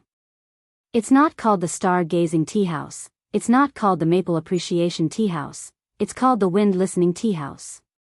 In his heart, even listening to the wind is a romantic thing. Then star-gazing and maple appreciation are naturally not inferior. From the low place to see the rolling clouds, from the wet place to see the ninth heaven thunder. This person is very kind. Fang Yan nodded and said, it's just that the psychology of the nouveau riche is serious. Is there a need to put so many precious wood and antiques all over the house? It's like he's afraid that others don't know he's rich. What Sir said is very true. It's us who have fallen into the cliché. A middle-aged Taoist walked over with an incense burner and a smile. He walked to the table occupied by Fang Yan and Xia Xia and stopped. He put the incense burner on the table and said, honored guests have come to visit. I'll give you a pot of tree incense. Please don't refuse. Fang Yan took a sniff. It was authentic ambergris. Moreover, the quality was higher than the ambergris he collected, and the smell was also purer. Fang Yan stared at the middle-aged Taoist warily and said, who are you? Why did you give us tree incense? You didn't poison it, did you? Meeting by chance is also fate. Does Sir not believe in fate? Do you think I'm an idiot? Giving someone tens of thousands of yuan worth of ambergris incense when you meet by chance? Why didn't you give it to the two fatso in the corner? Why didn't you give it to the couple in the 30-degree position? Why did you give it to us? Sir and I are fated, Fang Yan interrupted the Taoist and pointed at Xia Xia. You're not thinking of hitting on her, are you? I'm a monk, I don't get close to women. Then you want us to buy your amulet? Fang Yan was extremely angry. Every time I walk on the street, I'll meet monks wearing Taoist robes who pull me to buy amulets. They say that they're fated with me at first glance, only a fool would believe that. Tell me, how much is your amulet worth? Seeing that you gave us tree incense, we're willing to be cheated by you this time. But let me make it clear in advance, I won't pay more than 100 yuan. The middle-aged Taoist's facial muscles twitched. His body swayed and looked like he was about to fall. Chapter 292. Tian Jizi felt very strange.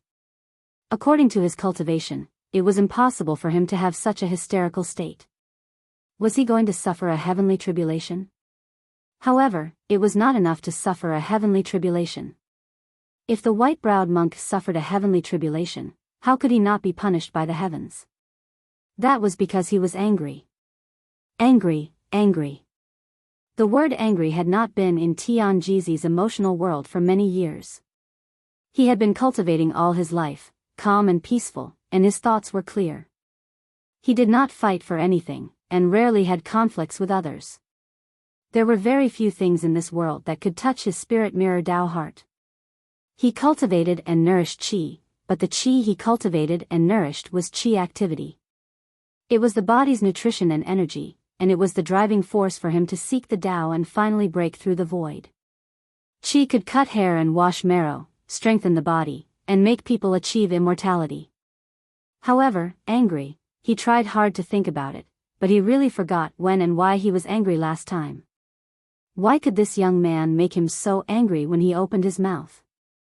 After thinking about it, Tianji's eyes instantly lit up. Tao fate. Because they were fated, he was able to break through his own heart. Otherwise, so many people could not break through, but he could make him lose control of his emotions? Tianji looked at Fang Yan with even more scorching eyes, which startled Fang Yan. He said, "You are not here to flirt with her, and you are not here to sell talismans. You want to flirt with me?" The smile on Tianji's face instantly froze. His mouth slanted and his eyes protruded, and his body trembled even more violently. He was sure that he was going to suffer a heavenly tribulation. Otherwise, why did he feel like he was being struck by lightning? However, didn't the long-eyebrowed monk say that when he encountered the heavenly tribulation, he would experience 9 divine thunders? Why did he only experience 5? Was it because his cultivation was too low, or that monks were more unlucky than Taoists? Xiaozhi held back his laughter, kicked Fang Yan under the low table, looked at Tianji and said, "What can I do for you, Jinren?" Tianji chanted the Laozi Qingmiu incantation several times, and with great difficulty, he suppressed the murderous intent in his heart. He bowed to Xia with one hand and said, "This humble Taoist feels that I have fate with this little friend, so I came here to have a chat." Tianji looked at Fang Yan and said, "I'm not a lecherous person, nor am I someone who sells talismans for profit. I just want to have a chat with you. I don't have any evil intentions, nor do I have any malicious intent." Fang Yan looked at Tianji doubtfully and asked, "What do you want to talk to me about?" Tianji pointed to the chair next to the low table and said, "May I have a seat?" "Sit," Fang Yan said. He was a little curious about this Taoist priest. Tianji sat down on the side of the low table, looked at Fang Yan and asked, "Little friend, are you a martial artist?" "I know how to use Tai Chi," Fang Yan said. He looked at the Taoist priest sitting posture and said, "From the outside, you don't seem to know any martial arts at all, but when you pulled out the chair, I felt a hidden movement in your qi, which made me wary. This chair is made of sour pear wood and weighs dozens of kilograms. You lifted it up as if you were grabbing a handful of cotton wool. It seems that you are also an expert." Xia looked at the middle-aged Taoist priest doubtfully, thinking, this is also a martial arts expert. These days, there are experts everywhere. In the blink of an eye, several of them have slipped away from under your nose. The Taoist priest took the tea that Xia poured for him and said with a smile, "I can't be considered an expert. I just used decades of martial arts to train my strength." "Well said." Fang Yan sincerely praised. "In the future, if others say that I'm an expert, can you lend me that sentence?" Tianji laughed and said, "You can take it. But I think that what you said just now, know how to use Tai Chi, is more effective. Experts who have the heart of Tai Chi, the number of Hua Xias in Nuada can be counted on one's fingers. If this is only 2 hands of Tai Chi, what about the other practitioners?" Fang Yan's eyes became sharp and said, "You know me? I was lucky to be at the scene of the Battle of One Sword Peak." Tianji looked into Fang Yan's eyes and said. Fang Yan was shocked and said, "I didn't feel your existence." Not only Fang Yan didn't feel it, but the Ministry of War also didn't feel it. Because at that time, the Ministry of War said that there were only 3 people present who could fight with him. After this battle, he must visit them one by one.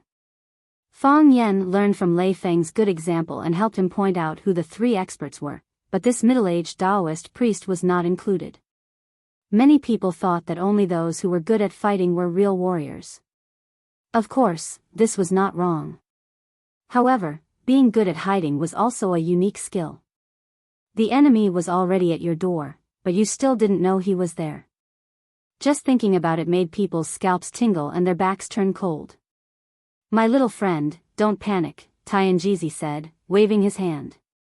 When I hide in the wind, I become the wind.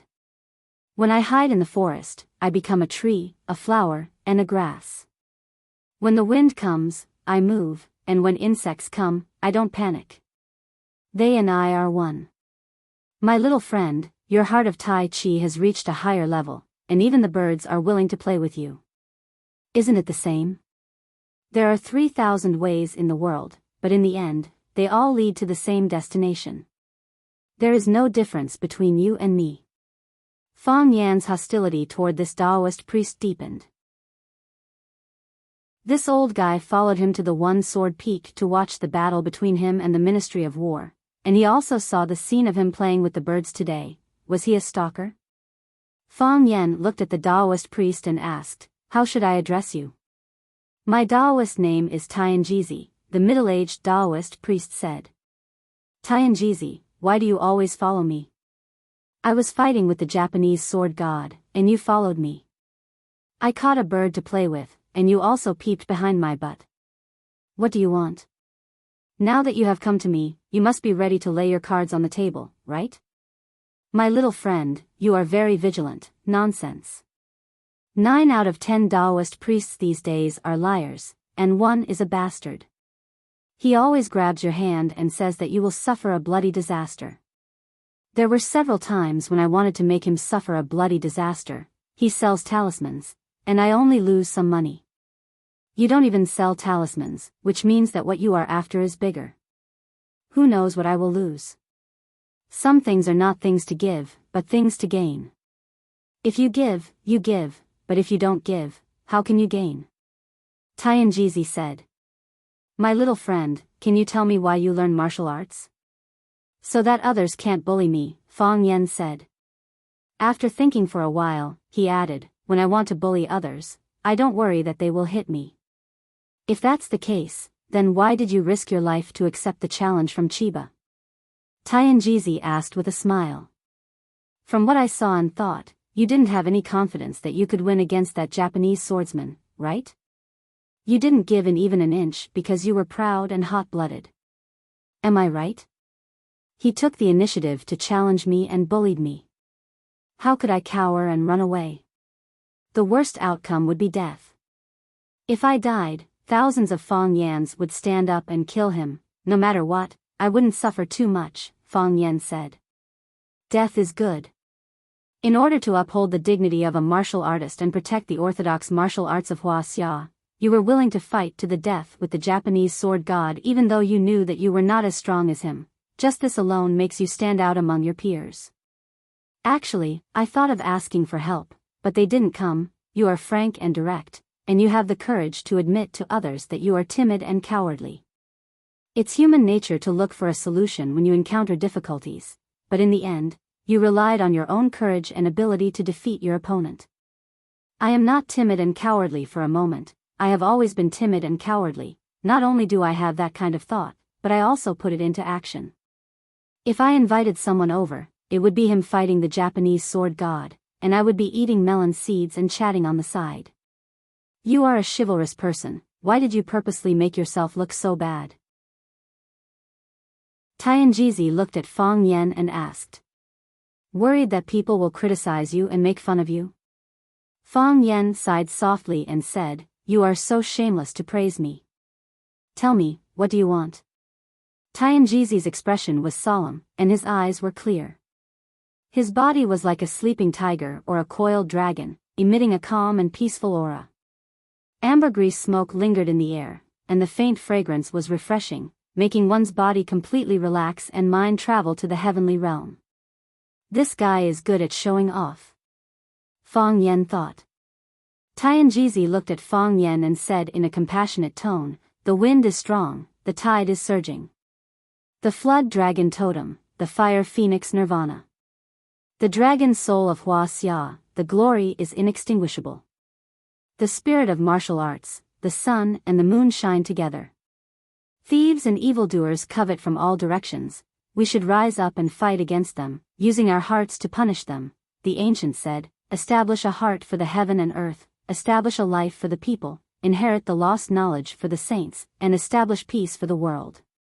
The revival of China, and the protection of the dragon's soul, we have no other responsibility. Fang Yen was stunned by these majestic words, and said, what should I do? Do you know the Tai Chi diagram? Tai Chi diagram? Yes. Fang Yen nodded. It is said that it was passed down by the Song dynasty Taoist Chen Tuan, and its original name is the Wuji diagram. According to historical records, Chen Tuan once passed down the pre-celestial diagram, Tai Chi diagram, river diagram, and Luo Shu to his student Zhong Fang, who in turn passed them down to Mu Xiu, Li Zhe, and others. Later, Mu Xiu passed down the Tai Chi diagram to Zhou Dunyi. The Tai Chi diagram we see now was passed down by Zhou Dunyi. I have one hanging on the wall in my room, I look at it several times a day. What's wrong? Tianjizi smiled soundlessly and said, the painting of Tai Chi I am talking about is not the kind that can be bought on the street, but the real treasure of Taoism, the painting of Tai Chi, one of the 4 great books of Huaxia, along with the painting of the river, the book of Luo, and the innate painting. Fang Yen stared at Tianjizi with his eyes wide open, and asked, why are you telling me this? I want to choose a fated person to pass down the Tai Chi diagram to, and let him protect our dragon's soul of Huaxia, then go find him. Fang Yen said. Why are you telling me this? Chapter 293. As an innocent bystander, Xia was worried that Tianjizi might slap Fang Yen to death at any time. Xia thought, if I were this Taoist priest, I would also slap Fang Yen to death. This is too much. Sure enough, Tianjizi raised his wrist. His palm kept shaking, but the tea in the cup didn't spill at all. Not only that, but the steam coming out of the cup suddenly disappeared. It was a strange scene. The steam was boiling a second ago, but in an instant, the smoke disappeared, the steam dispersed, and the hot water turned into cold water. Pa! Tianjizi slammed the cup on the table. The tea didn't break, but the sour pear-wood table started to shake. Xia was shocked and couldn't help leaning back. She was worried that Tianjizi would not be able to hold back his anger and pour the tea in the cup onto Fang Yan's face. In the end, she would be in trouble because the tea was so hot. She did not want to be disfigured. On second thought, she realized that masters should not pour tea on each other, pull each other's hair, and kick each other's balls. The tea was not cold, but frozen. Xia touched it with her finger. It was real ice. Ovo. Xia's eyes, which always gave people a sense of intellectual elegance, suddenly became like this. She couldn't accept and believe such a change. Was this magic?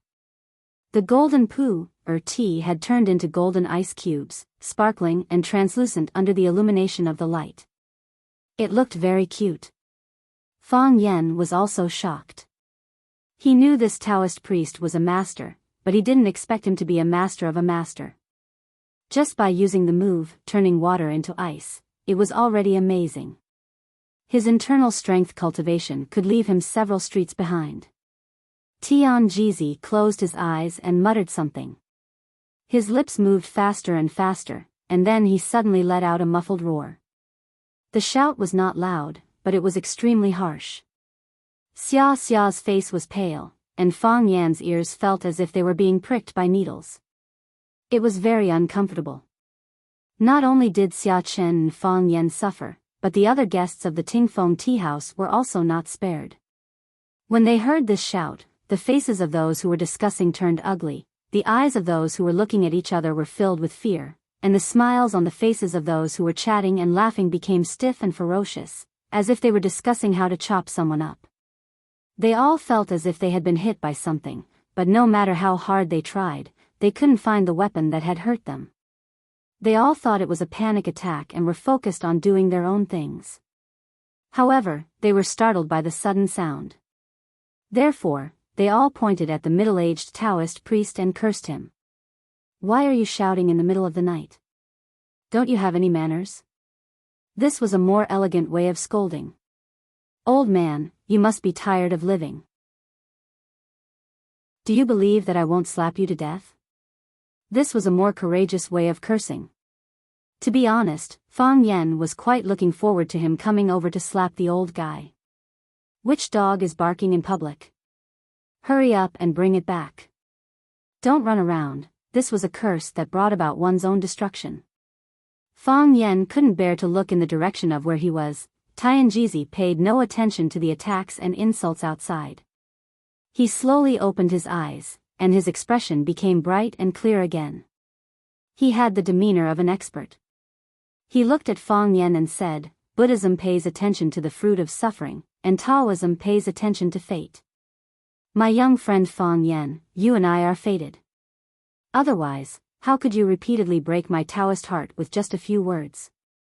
Although this curse came from my mouth, it started because of you, so this resentment should also be placed on you." Xia Ji helplessly looked at Tianjizi and said, "Spiritual master, Fang Yen also often breaks my peace." Xia Ji had the most right to speak about this kind of thing. When she and Fang Yen met for the first time, all kinds of unpleasant things happened. Fang Yen had a kind heart, but he had a venomous tongue. Feng Yuanqing almost died of anger when he met him. "That's also because you are fated." Tianjizi pretended to be profound and said with the face of a charlatan, "If you are not fated, the world is so big and there are so many people. How can only the two of you sit in this Tingfeng tea house and drink tea and listen to the wind?" Xia Ji's mouth slightly opened. She felt that what he said was so reasonable that she was actually speechless. Tianjizi's focus was on Fang Yen, so he once again put his gentle and kind eyes on Fang Yan's face and said in a clear voice, "If we are fated, we should cherish the fate. I and my young friend Fang Yen hit it off the moment we met, and I see that you have the heart of Tai Chi, but you are not arrogant and rash. You have a noble character and wisdom like the sea. Therefore, I think my young friend Fang Yen is the most suitable inheritor of the Tai Chi diagram." Fang Yen stared at Tianjizi and said, "You want to give the Tai Chi diagram to me?" "Not give, it's pass." Tianjizi corrected his words. That was a treasure. Could it be given away? It could only be passed on. Look at what the ancients said. Carry on the sacred arts of the past. They used the word inherit. For free. For free. You just said that it is the treasure of your Taoism? Indeed. You also said that there is a dragon soul in it? To protect Hua Xia's dragon soul. Are you crazy? Fang Yen asked with a look of disbelief. Why don't you hide such a good thing for yourself and give it to an outsider like me? It's good to pass it on to your son and grandson. Oh, I'm sorry, I don't know if you have been married and had children. It's also good to sell it. If it is really as mysterious as you said, it can definitely be sold for a good price. Tianjizi felt something flowing out of the corner of his mouth. He was too embarrassed to wipe it with his sleeve. He felt that it was too embarrassing. Was this the fated person he had chosen? What kind of F***king monster was this? Could such a person really inherit the Taoist culture and protect Hua Xia's dragon soul from being extinguished? Tianjizi reached out and grabbed the teacup that he had just slammed on the table.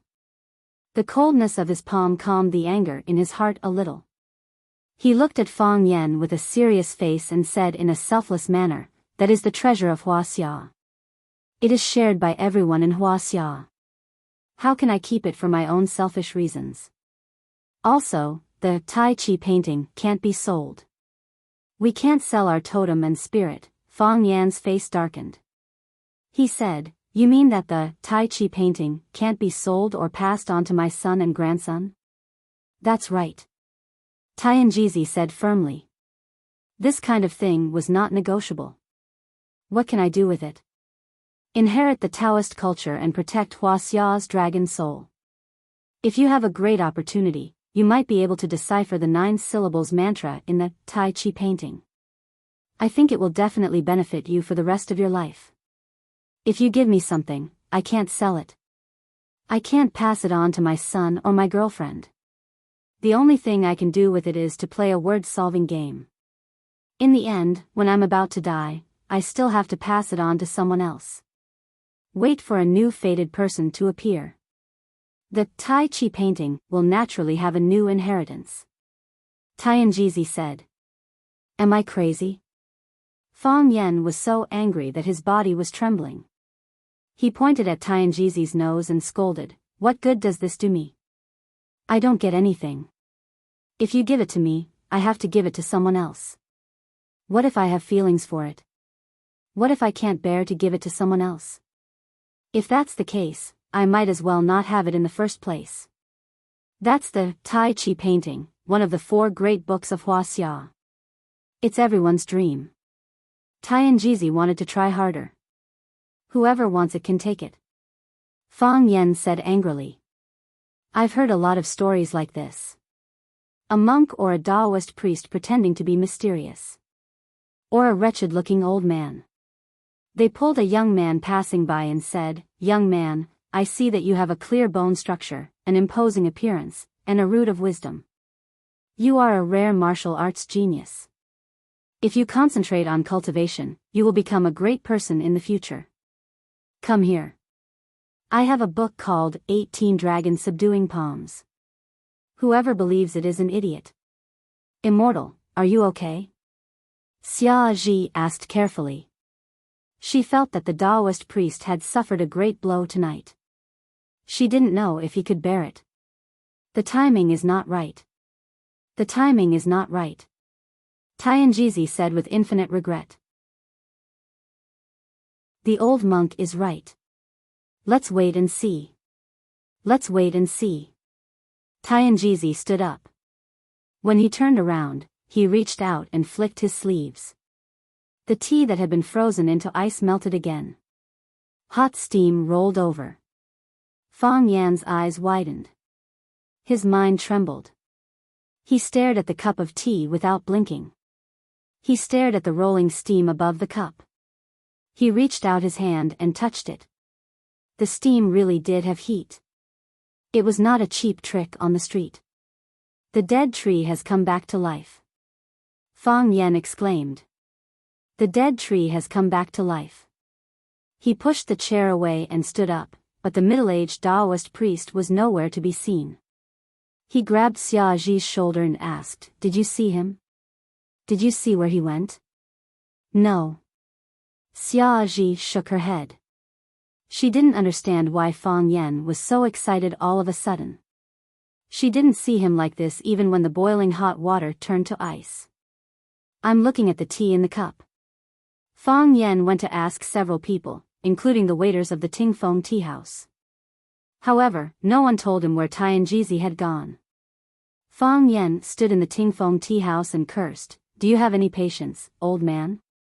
Do you have any integrity? You said that you will pass the Tai Chi diagram to me. Hurry up and give it to me. Don't you want to take me as your disciple? How can it be so easy to take a disciple? Other people's masters are crying and shouting, hugging their disciples' thighs and begging.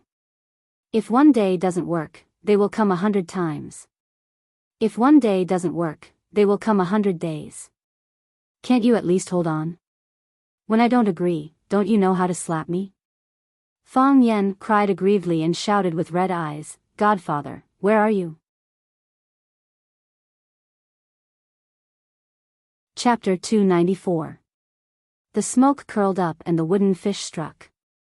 Divine Jizi angrily pushed open the door, his face as dark as the bottom of a pot. The old monk stopped striking the wooden fish and looked at his old friend.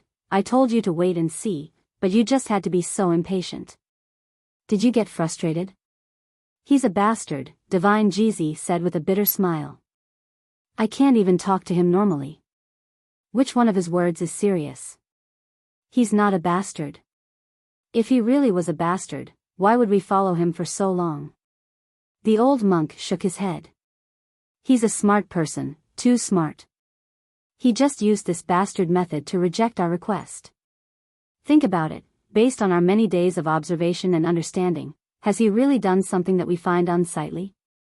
You mean, he knows why we came, but he just doesn't want to be on the same path as us?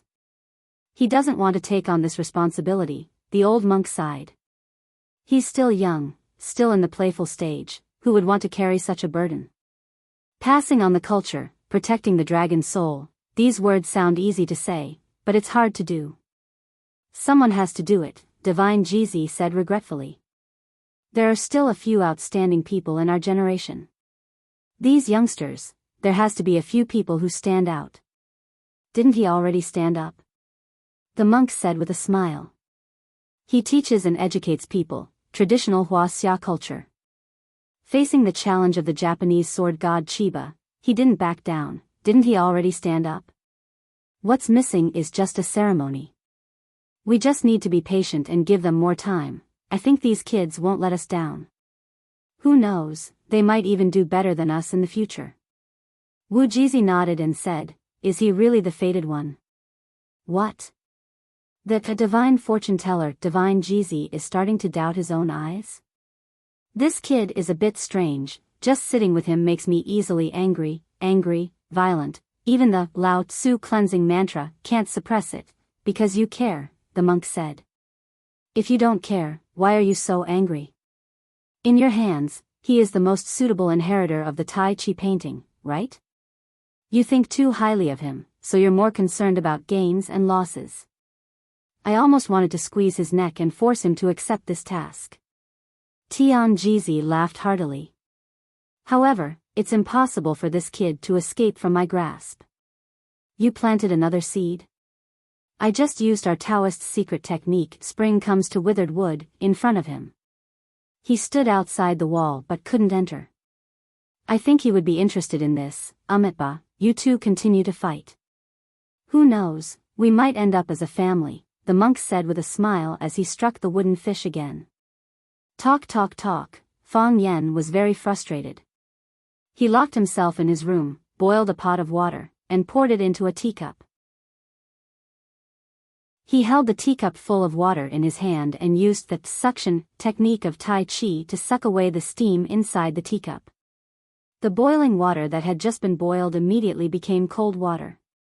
He once again infused Qi into the teacup. The cold water slowly froze, then became a snow-white ice cube. He flicked his sleeves at the teacup. A scorching force blew through the mouth of the teacup, and the ice cube instantly melted into water. It was a simple cup of cold water. Fang Yen painfully banged his head against the wall. What's missing? What's missing? Fang Yen couldn't understand. Why did the same cup of ice melt with a flick of his sleeves and turn into hot tea? Why couldn't I do it? Why did I only get a cup of cold water when I melted the ice? This was the obstacle of consciousness. It was also called the critical point. From point A to point B was only separated by a thin wall. As long as one opened a door, they could jump from point A to point B, but where was that door? Don't underestimate this thin wall. Many times, it could trap a genius in the same place for the rest of his life. Fang Yen was walking on a road that no one had ever walked before. Or rather, someone had walked on this road, but he didn't know who, so he had no experience to learn from. He asked the old drunkard, and the old drunkard told him to explore it by himself. The road ahead was long, and he was also in the stage of exploration. Fang Yen could feel that he was the same kind of person as the old drunkard, and also the same kind of person as Yiro. However, Tian Jeezy obviously stood at a higher level, a higher position. He could give him guidance. Fang Yen really wanted to grab him and ask him, what's going on with me now? Why did the state of Tai Chi become completely incomprehensible and unfamiliar to me? What's its final form? What's my goal? What should I work toward? Zhang Chen wanted to practice Qi by force, so he had his own confusion. Fang Yen also had Fang Yan's troubles. Fang Yen could answer Zhang Chen's questions, but few people could answer Fang Yan's questions. There were too many unanswered questions in his heart, and every answer was incomparably important to him. If Tianjizi could help him solve the problem, not to mention calling him master, he could even call him godfather. Other people could call him godfather for a bit of money, so what was wrong with him calling him godfather for the sake of his supreme pursuit of martial arts? Fang Yan really didn't mind. Bang, bang, bang, he knocked his head on the wall again and again. He really wanted to know, what did he do wrong? What did he lack? Bang, bang, bang, the sound of his head hitting the wall came again. Fang Yan looked at his head in confusion. It hadn't hit the wall, someone was knocking on the door. Fang Yan walked over and opened the door. Jiang Qin was standing at the door in a nightdress with a smile. Fang Yan looked at Jiang Qin and asked, "Why aren't you sleeping?" "I can't sleep. So I came to chat with Mr. Fang," Jiang Qin said shyly.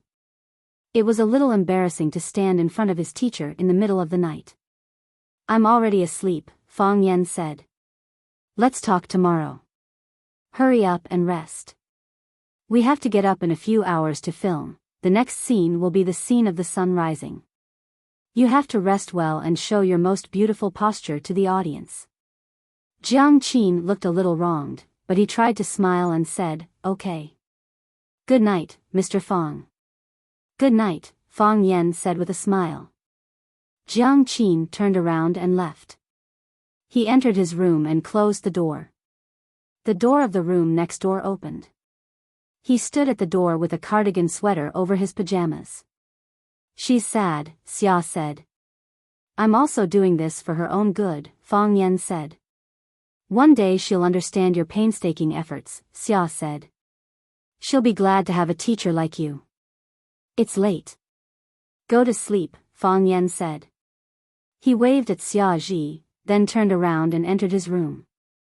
Xia Ji stood at the door and looked at the closed door of Fang Yan's room in a daze. This man, what kind of man is he? Because the entire crew lived on this floor, he refused to let students enter his room. He was worried that some people would see it and bring trouble to Jiang Qin. The entertainment circle was a circle of right and wrong. A small joke like Jiang Qin knocking on the door of a male teacher's room in the middle of the night might seem inconspicuous now, but when she really became famous, those hidden monsters would jump out and bring her a lot of trouble. Fortunately, he was very sober.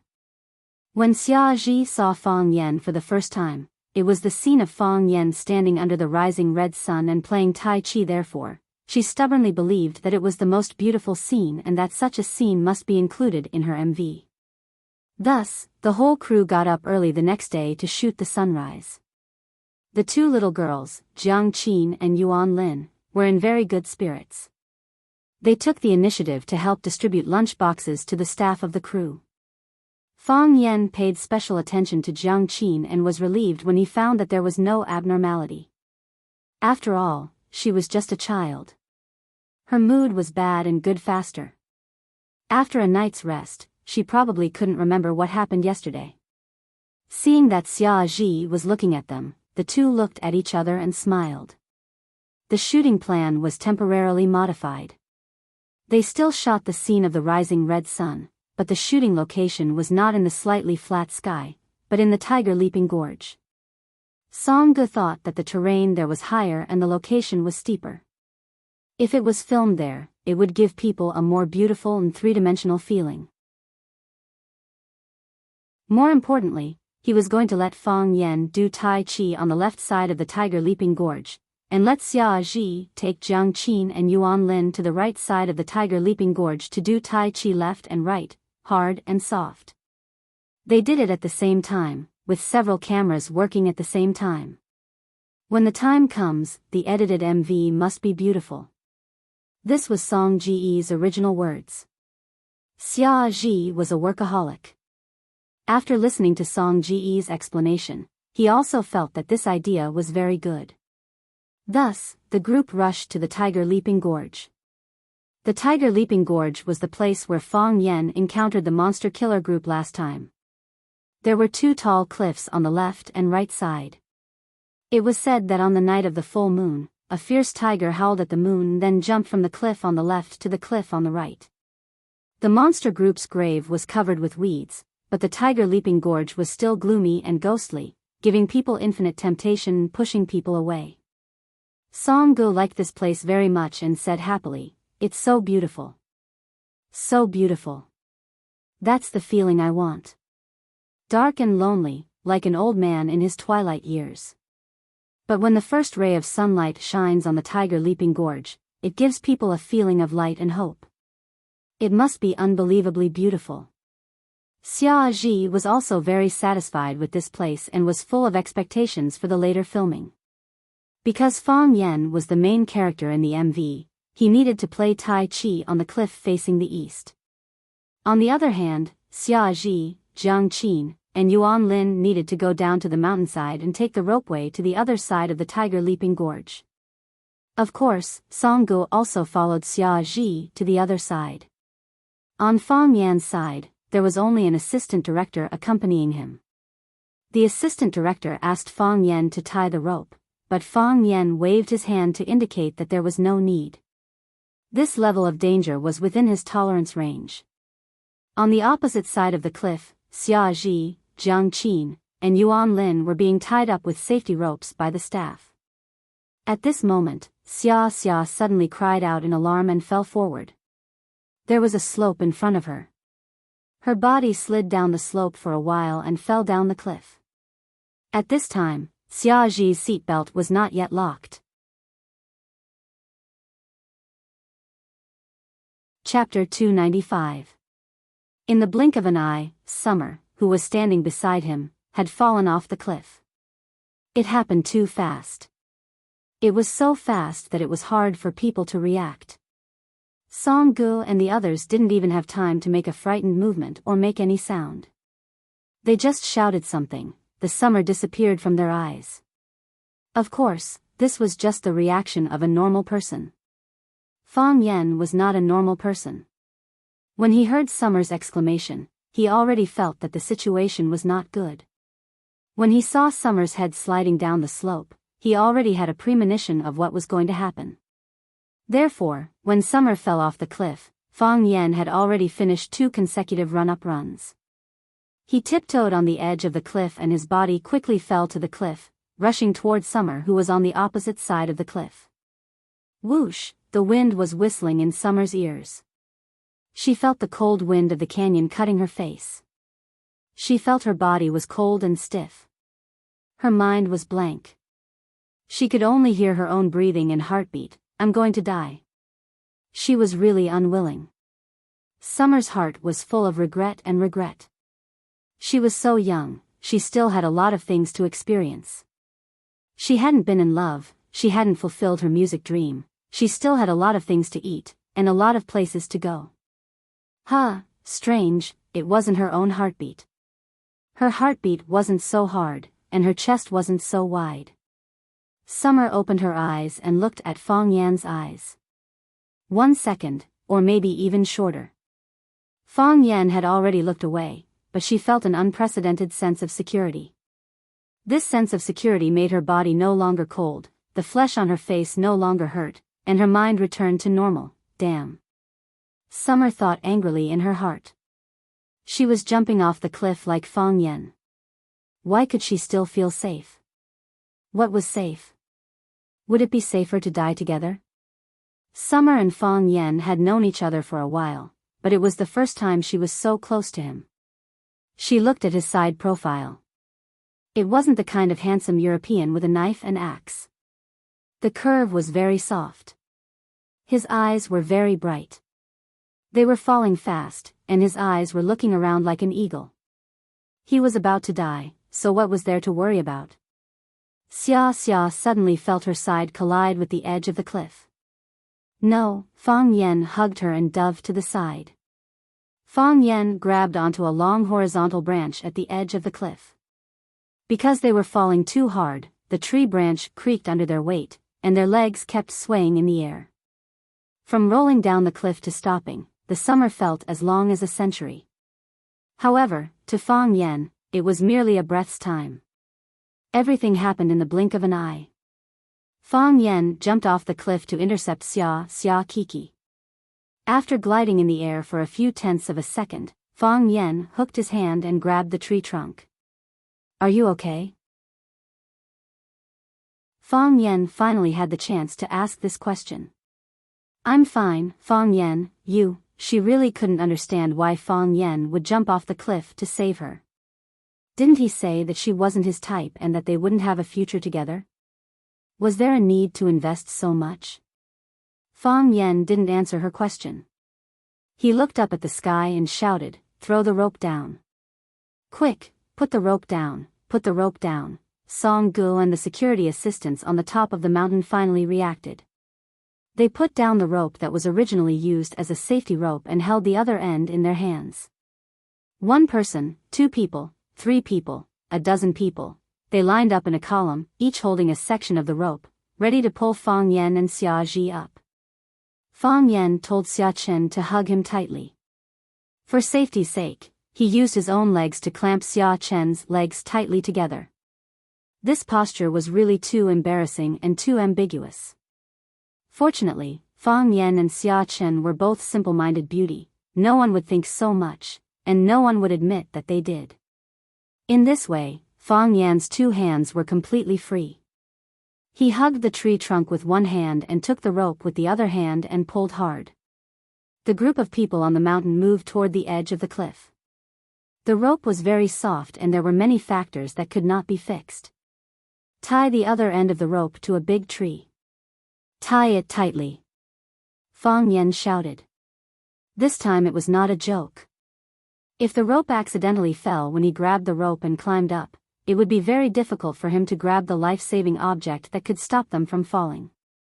Or if someone on the top of the mountain was pulled down the cliff, Fang Yen would be powerless to help save them at that time. With casualties, this MV shooting would become an accident. The police and the media would get involved, the aftermath would be very troublesome and the impact would be very bad. This was the first time Fang Yen had experienced MV. He did not want to encounter such a bad thing at the beginning of his life. Quickly tie the rope to the tree, Song Gu became a headless fly and anxiously ordered. If something happened to Xia Chen, the Xia family might vent their anger on him. After all, he was the one who requested to come to Tiger Leaping Gorge to shoot the MV, and he was the one who came up with the idea. This kind of responsibility was not something he could bear. Xia Chen's security assistant was still rational and said, "Director Song, if we tie the rope to the tree, we can't drag it. How can they come up?" Song Ge thought about it and also felt that something was wrong. Shouldn't Fang Yen tie the other end of the rope to him and Xia Chen, and the people on the top of the mountain should try their best to drag them up? They tied the rope to the tree trunk, and the tree would not help to drag them. Could it be that the 2 of them tied the rope and climbed up by themselves? How could they climb up? Is it tied? Fang Yen pulled the rope again and shouted.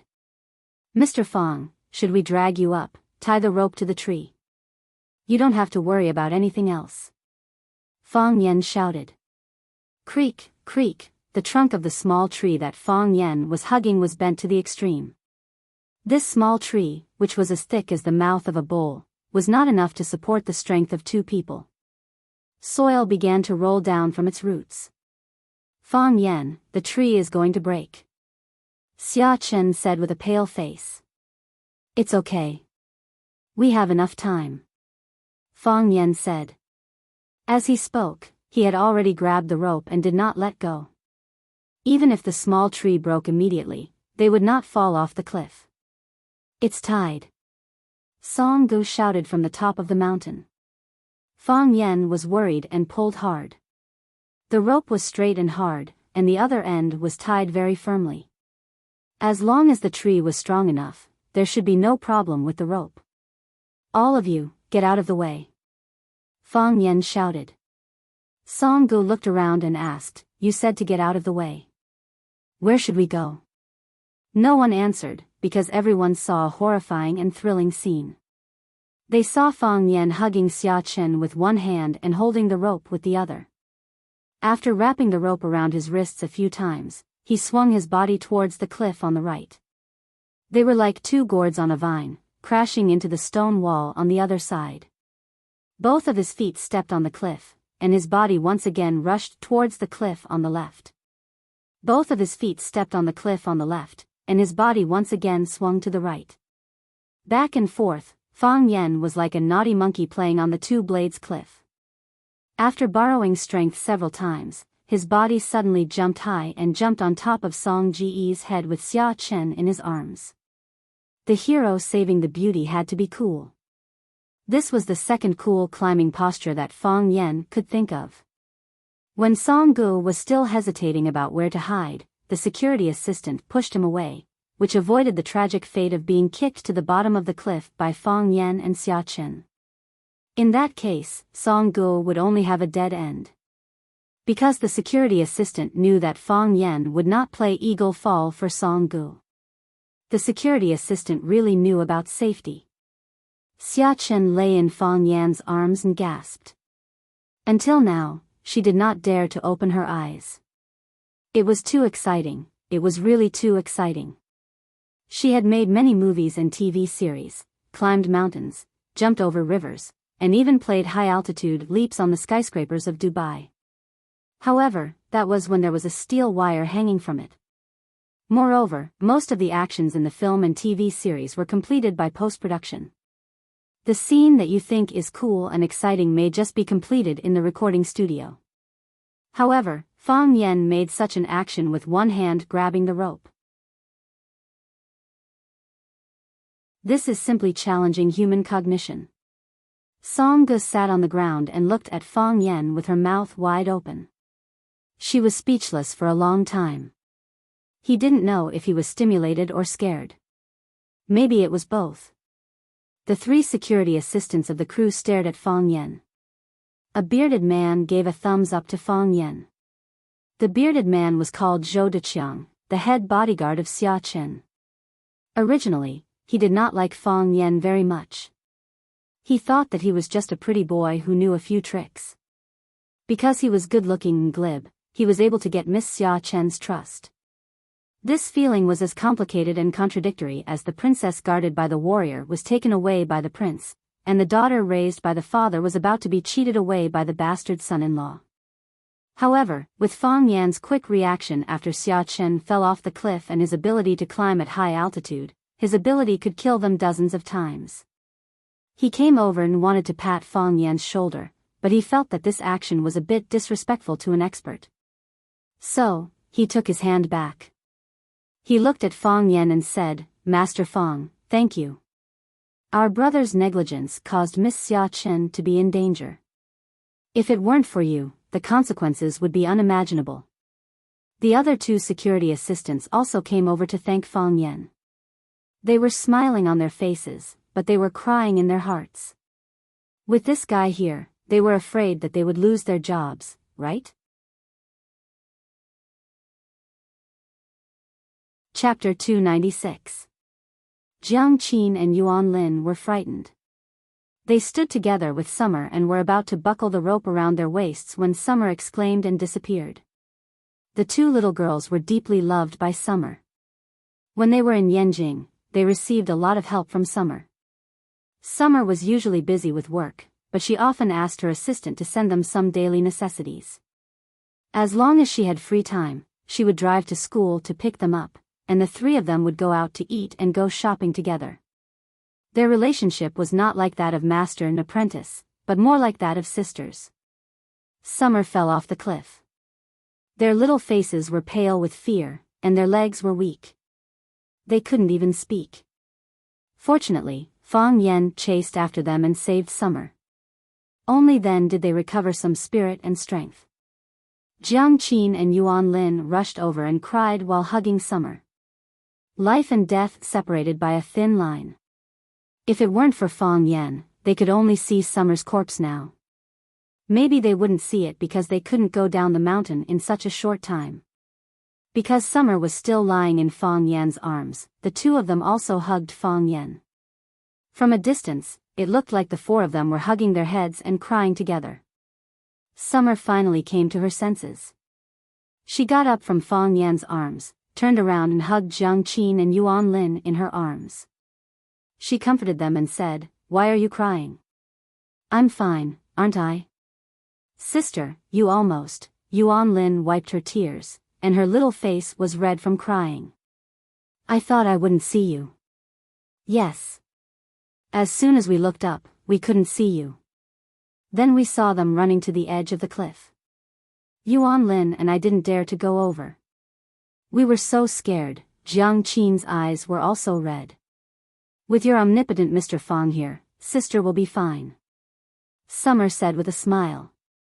She adjusted her mentality very quickly. Look, aren't I standing right in front of you? Jiang Qin and Yuan Lin looked at Fang Yan together. When they were about to thank Fang Yan, they found that Fang Yan was chatting with the security assistant. Fang Yan looked at the bearded Zhou Deqiang and asked, Brother Zhou is a soldier? Zhou Deqiang and his two brothers immediately became vigilant. They stared at Fang Yan and said, Master Fang, why do you ask? He has been retired for at least 10 years, right? Fang Yan said with a smile. Although you've been away from the army for many years, your every movement still bears the mark of a soldier. For example, the way you stand, the tone of your voice, and some of the methods you use when you're on guard. You don't have to be nervous. I knew you were soldiers the moment I saw you. Master Fang has a good eye. Zhou Deqiang chuckled. Protect Miss Summer well. She's a good person and deserves your attention. Fang Yan said. Zhou Deqiang looked at Fang Yan and said, Master Fang, have you ever considered following Miss Xia? Miss Xia is a good person and treats you differently. If you guard her, you'll have a better development in the future. Zhou Deqiang was also a smart person. He knew that the pavilion closest to the water enjoys the moonlight first. If Fang Yan was willing to be Xia's bodyguard, perhaps the two of them would become an enviable couple. Miss Xia had a good family background, good looks, and most importantly, she was kind-hearted, knowledgeable, and introverted. She was a good match for countless men. If Fang Yan could really get together with Xia, it would be 100 times better than being a teacher in a middle school. Xia's husband was a figure who could make headlines in the media from time to time. Zhou Deqiang thanked Fang Yan for his help in times of crisis and also thanked him for comforting his brother, so this sentence was more straightforward. I just want to be a quiet teacher. Fang Yan refused with a smile. Reading, writing, and being with students, this is the best life I can imagine. Zhou Deqiang and his two friends immediately blushed. They felt that their hearts were too vulgar and dirty, and they were not worthy to talk and chat with Fang Yan. It was blasphemy to look at them. After the accident, everyone's mood was a little unstable.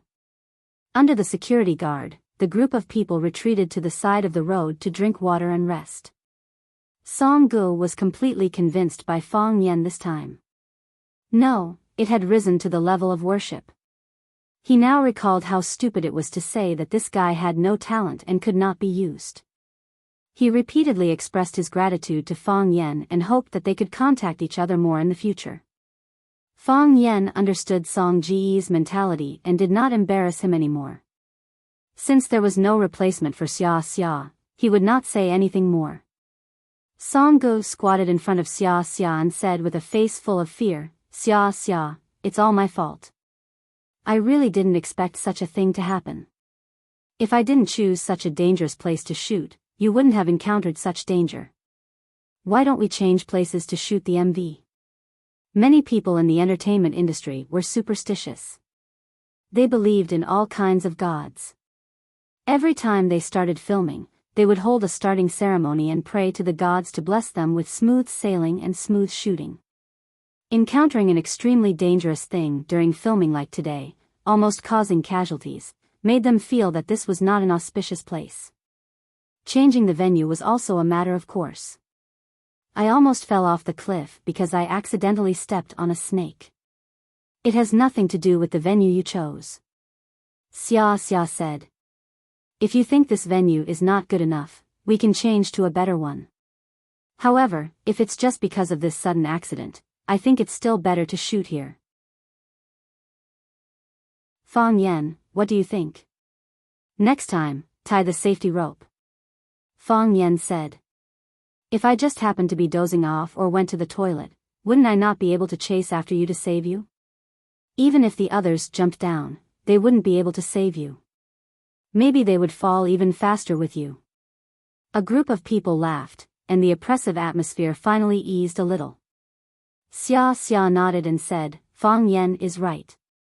We still choose to shoot in Tiger Leaping Gorge, and we still follow the original shooting plan. However, we must do a good job with safety measures. Not only me, but also my dear and Shaolin. Every staff member must do a good job with safety measures. People who are not related to the filming should not go there. Just stand in a safe area and do the logistics work. Miss, this time we will do a good job with safety. Zhou Deqiang promised. Yes. Don't feel pressured. Xia Xia comforted. When everyone went to work, Xia Xia sat next to Fang Yan. Xia Xia looked at Fang Yan and said, You haven't answered my question yet. What question? Fang Yan asked. Why did you jump down? Xia Xia's bright and intelligent eyes stared at every frame of Fang Yan's facial expression and asked aloud. Because I can. Fang Yan said. Xia angrily kicked Fang Yan and said with a wry smile, What kind of answer is that? Do you think you're Huaxia mobile? I didn't think that much at the time. Fang Yan looked at Xia and said. If I didn't have this skill, I might have made the same choice as them. I would have shouted for help, Summer fell down, and then I would have waited for you to completely fall down, followed everyone to the Grand Canyon to find you, waited for the police to come, waited for your memorial service, and maybe even shed some tears. However, with this skill, I know I can save you. I know how I should save you, and I have to save you. That's why I jumped. Is that the reason? Xia asked. There was some regret, a little sadness, but also a sense of relief and joy. After surviving a disaster, there will be good fortune. Xia thought, it must be like this, right? That's the reason. Fang Yan said. It's not as complicated as you think. If Song Ge fell down, would you save him like this? Xia didn't know why he would ask such a boring question. Isn't this kind of unreasonable question that a 17 or 18-year-old girl would ask when she's acting coquettishly with her boyfriend? It's impossible to happen or hasn't happened yet, and you have to find a definite answer. Isn't this making things difficult for people? Could it be that she had suddenly contracted the princess syndrome? Save. Fang Yan said. You're not a broad-minded man. Because he's your compatriot? Xia broke the casserole and asked to the end. I'm not a broad-minded man, but I'm not a narrow-minded man either. Everyone has a family, parents, and children. If something happens to them, the ones who will be hurt the most will be the ones who love them the most. If I can save a family from a tragedy, I'm willing to do whatever I can to save them. This is the meaning of my martial arts, this is the meaning of the existence of Kung Fu. Fang Yan said with a dignified expression and a sincere voice. I just can't stand to see others cry. You guys are so great. Xia said. She was very glad that there was such a group of Huaxia martial artists, which gave them a sense of security. Americans have Spider-Man and Batman, can't Huaxia have her own superhero? Besides, only after you save them can you see how grateful others are to you, Fang Yan said. At that time, your heart will be like drinking a bucket of ice water on a hot day. You will feel that your whole life has been sublimated. My heart is very happy. Fang Yan looked down at the pool of blood on his pants and was shocked. He said, Why am I bleeding? It doesn't make sense. He didn't encounter any danger at all. His actions to save people were very smooth and the process was very smooth. How did he get hurt? What's more, he was safe and didn't feel any pain. Xia's face suddenly turned red. She fiercely glared at Fang Yan and said, It's my blood.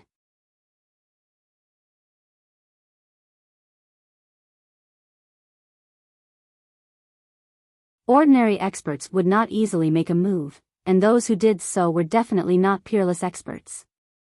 In this regard, Shimen Chui Shui was very arrogant and pretentious. He first announced to the Jianghu, if a sword is not unsheathed, blood will be shed. When an enemy came to challenge him, he killed him with a single slash. His friend came to challenge him, and he killed him with a single slash.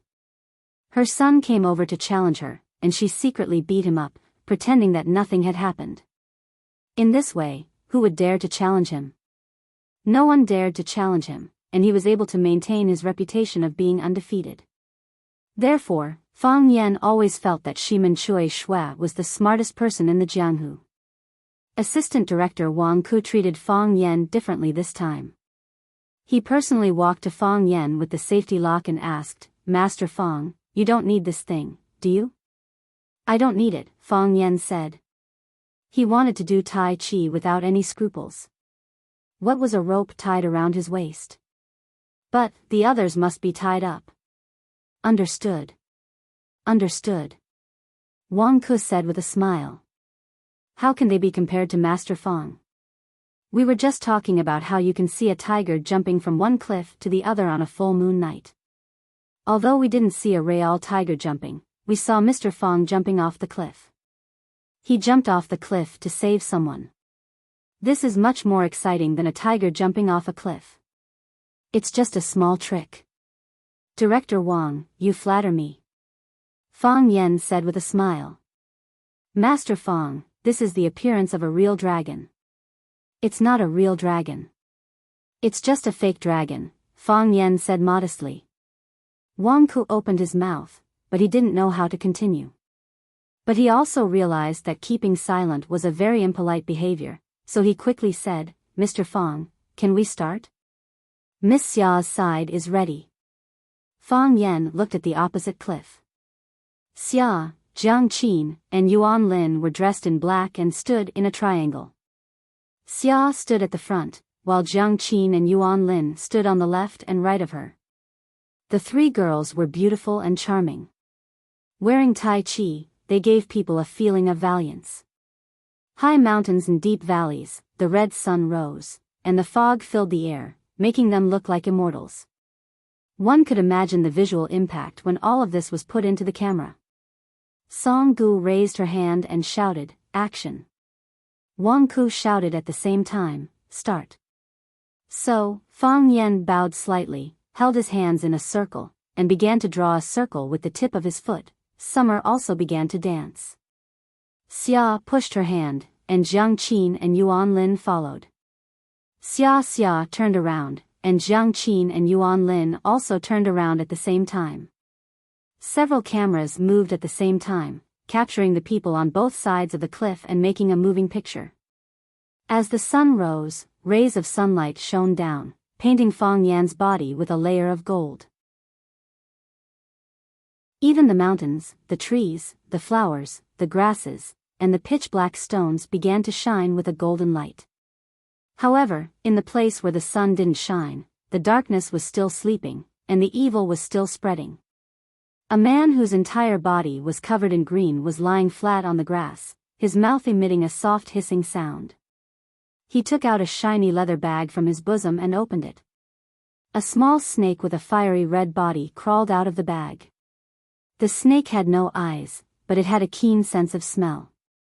Urged by the hissing sound, it jumped up and rushed toward the forest in the distance. The man's triangular eyes showed a happy smile. He shook the leather bag and said in a very strange voice, "After drinking this bag of tonic, Little Red will complete the third transformation, right? What color will it become at that time? I'm really looking forward to it." Bastard. A clear shout suddenly came from behind him. The triangular-eyed man was shocked, and his body bounced on the ground and jumped up. He had short hands and feet, and there was a black mole on his face with red hair. His face looked quite strange. When he got up, he had already screwed the lid of the leather bag to prevent a drop of the liquid inside from leaking out. The triangular-eyed man stared at the Taoist priest on the tree. His voice was hoarse as if his vocal cords had been torn. He shouted angrily, "Who are you?" His expression was very vigilant, and his eyes were staring at the man in front of him. When he was invisible, he would set up a large formation of spiritual insects within 100 meters. Whenever there was a slight movement, the poisonous insects would make a sound to warn him. However, this Taoist priest came without anyone noticing. The spiritual snake formation was nothing, and he didn't even notice when he was a few meters away from him. It was really too strange. Was the thing you released just now a blood eater? Tian Jizi asked coldly. Who are you? The triangular-eyed man asked again. You nourish your blood with poison, feed your snake with poisonous blood, and know how to set up a large formation of poisonous insects. Are you the Xiangxi Snake King? Tian Jizi exposed the triangular-eyed man's identity. Who are you? The Snake King felt extreme danger. This man had broken through his spiritual snake array and exposed his identity. Moreover, after knowing his identity, this man was still arrogant and did not put him in his eyes at all. He was a little annoyed. It doesn't matter who I am. A poisonous creature like you, who is neither human nor ghost, should be killed by everyone. Tian Jizi said coldly. He didn't even want to tell others his name. The meaning of this sentence was very simple and straightforward. I can kill you, but you don't need to know my name. Because killing you is not something to be proud of. Go to hell. Tian Jizi jumped up and struck with his palm. It was a light palm. Boom. The place where the Snake King was standing was smashed into a hole. The Snake King rolled on the ground. When he got up, his face was covered in blood. He was as sinister as a snake, as cunning as a snake, as ghostly as a snake, and as vicious as a snake. He appeared and disappeared unpredictably. The name of the Xiangxi Snake King could stop children from crying at night and adults from urinating frequently. He was known for his speed. No one could keep up with him since he started his cultivation. However, he was unable to dodge the Taoist priest's palm strike. Tian Jizi's body was still floating in the air. What was even more strange was that his feet stepped on the air and continued to rise in the air. He also twisted his body at the same time. If Fang Yan saw this, he would be so shocked that he would be speechless. The Wudang sect had the cloud climbing ladder. It was regarded as the secret qigong of the Wudang sect. If that was all, Fang Yan wouldn't think it was too amazing. More importantly, this Taoist priest wasn't using the cloud climbing ladder. He was using the more advanced heaven climbing ladder. His ability to stay in the air was so powerful that it made people's hair stand on end. It really made people want to hug his leg and call him Godfather. The Taoist priest was surprised that he didn't kill the Snake King with his palm. This was really insulting. It meant that he was still alive and that it was unbelievable that he did not die from a single slap. Although the Snake King lived in seclusion in the valley, he still understood the emotional changes of humans. He wiped the blood off his face and was about to fight back. The Taoist priest's legs were floating in the air.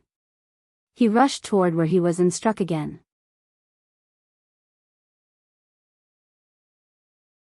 Chapter 298. His body floated in the air as if he was riding on a cloud.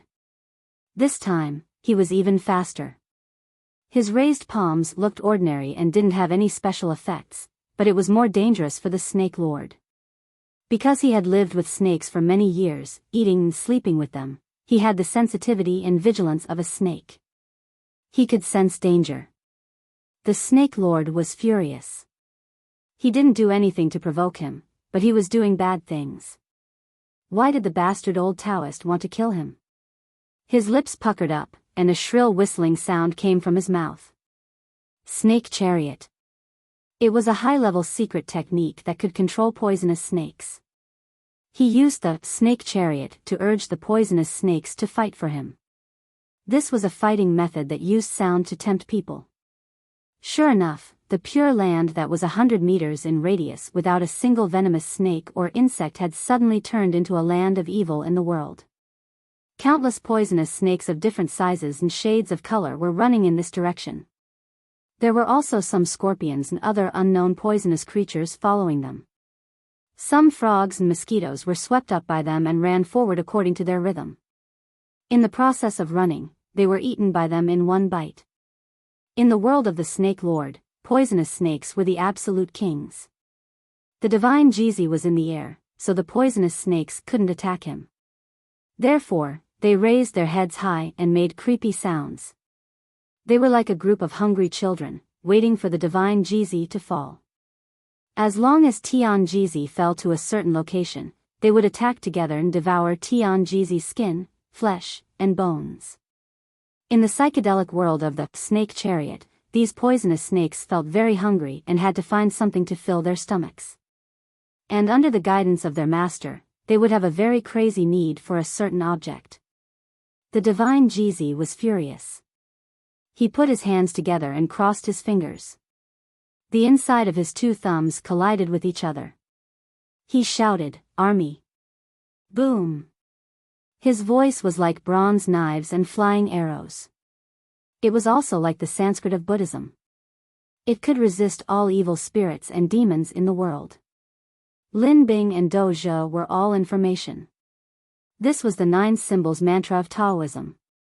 What Tian Jizi used was the word army from the 9 syllables of Taoism. The 9 syllables originated from the Eastern Jin dynasty's famous Taoist Gu Hong's Biopuzi inner volume.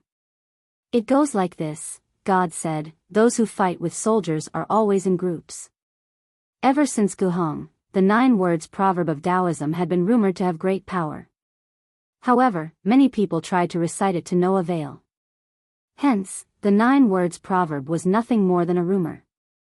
The Tantric sect was influenced by Taoism and adapted the 9 secret words. He mistakenly copied array in front as array in front or to display in front and used it to this day. From the little finger to the thumb, they arranged the 5 elements, namely earth, water, fire, wind, and air. The right hand was wisdom, and the left hand was stability. With the 10 fingers connecting inside and outside as the meridians, and the chi and chakras in the body as the weft, they practiced the 6 elements. It could be said that the esoteric sect had made the 9 syllables Sanskrit famous. However, the Taoists still maintained this secret technique. Of course, not many people knew about it. The fact that Tian Jizi knew the 9 syllables of Buddhist incantation and was proficient in using it showed that he had a high status in the Taoists. The word army from Tian Jizi was like a huge bell, solemn and dignified. The word army carried a strong killing intent and was very aggressive. When the poisonous snakes and animals heard the shout, they immediately retracted their raised heads. They actually cut off the sound field of the snake carriage and turned around to escape into the depths of the forest. In an instant, all the poisonous creatures on the ground were swept away. Only the Snake Lord was badly injured, bleeding from his 7 apertures due to the sound of the word army. Tian Jizi slapped down with his palm, and Snake Lord's body flew into the sky like an ugly puppet. The Snake Lord knew that he couldn't resist Tian Jizi's attack, so he didn't resist it. Instead, he borrowed the force to escape. He didn't expect that the dwarf-like body had great wisdom. Tian Jizi cursed inwardly. When he was about to give chase again, the Snake Lord had already disappeared. Instead, black smoke spread out in all directions. Tian Jizi waved his sleeves and walked in the opposite direction of the black smoke. The white-browed old monk sat on a boulder at the top of the mountain, meditating and chanting scriptures. Tian Jizi didn't pay attention to him even when he came over. Tian Jizi found a boulder and sat down to meditate alone. They had different beliefs, but they respected each other. It wasn't like thousands of years ago when the Buddhist and Taoist sects were sworn enemies and fought each other. After he finished chanting the Rangyen mantra every morning, the white-browed old monk opened his eyes and looked at Tian Jizi. He said, "You Taoists cultivate fate. If you don't have fate, you won't even hesitate to kill. If you used a thunderous method right from the start, I don't believe that poisonous creature could escape from your hands. Regardless of whether it's fate or karma, we have to let nature take its course. This poisonous creature should be a calamity in that brat's life. Why should I disturb the cycle of the world? That poisonous creature is a bit strange. Aren't you afraid that it will hurt that brat? If the inheritor of the Tai Chi diagram we chose can't even deal with this little snake, how can we protect the peace of the dragon soul nation of Huaxia? You're even more stubborn. Yes, I've given up, Tianjizi said. The world asks us for karma. Who do we ask for the karma? What will come will come. What will go will go. Wind, rain, thunder, lightning, flowers bloom and wilt. All of them have their own destiny. Tampering with them at will result in divine punishment. Then let's wait and see, the long-browed monk said. Tang Xian has gone through 81 difficulties to obtain the scripture. This brat has to show some ability to get the Tai Chi diagram. Tianjizi smiled bitterly and said, it's good that he's willing to accept it. If he doesn't, we can only let the other brats take advantage of it. I'm afraid it won't be cheap, the long-browed monk said. He closed his eyes, put his hands together, and once again faced the morning sun to do his homework. The sun was full of kindness and benevolence. Tianjizi chanted Immeasurable Heavenly Lord and sat down cross-legged without saying anything. As soon as he sat down, his body became bright and dark. When the light was bright, so was he. When the light was dim, so was he. It looked quite magical. If Fang Yen saw this, he would probably exclaim that this old guy's entire body was a treasure. Fang Yen didn't have the clairvoyance eye, so he naturally couldn't see what was beyond his field of vision. He was busy practicing Tai Chi as the sun became brighter and warmer, his movements became bigger and bigger. He moved up and down, but it was beautiful and natural. On the opposite cliff, Xia Xia led Jiang Qin and Yuan Lin into the climax of the 12 styles of Tai Chi. The boxing movements of the three beautiful women, one big and two small, were even more pleasing to the eye than Fang Yan's side, at least that was what the male compatriots thought. Click! Song Gu shouted loudly into the walkie-talkie and made a stop gesture. Click! Wang Ku also hurriedly shouted to stop.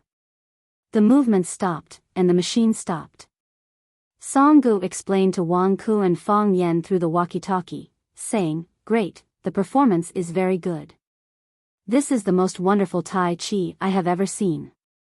I can imagine how wonderful and beautiful it will be after it is edited. I can't bear to shout, but I have to shout. Master Fang seems to be in good condition, but Miss Xia and Jiang Qin and Yuan Lin are already tired, and their foreheads are full of sweat. Take a break for a while, and then we will shoot some more shots. Xia Xia was indeed a little tired.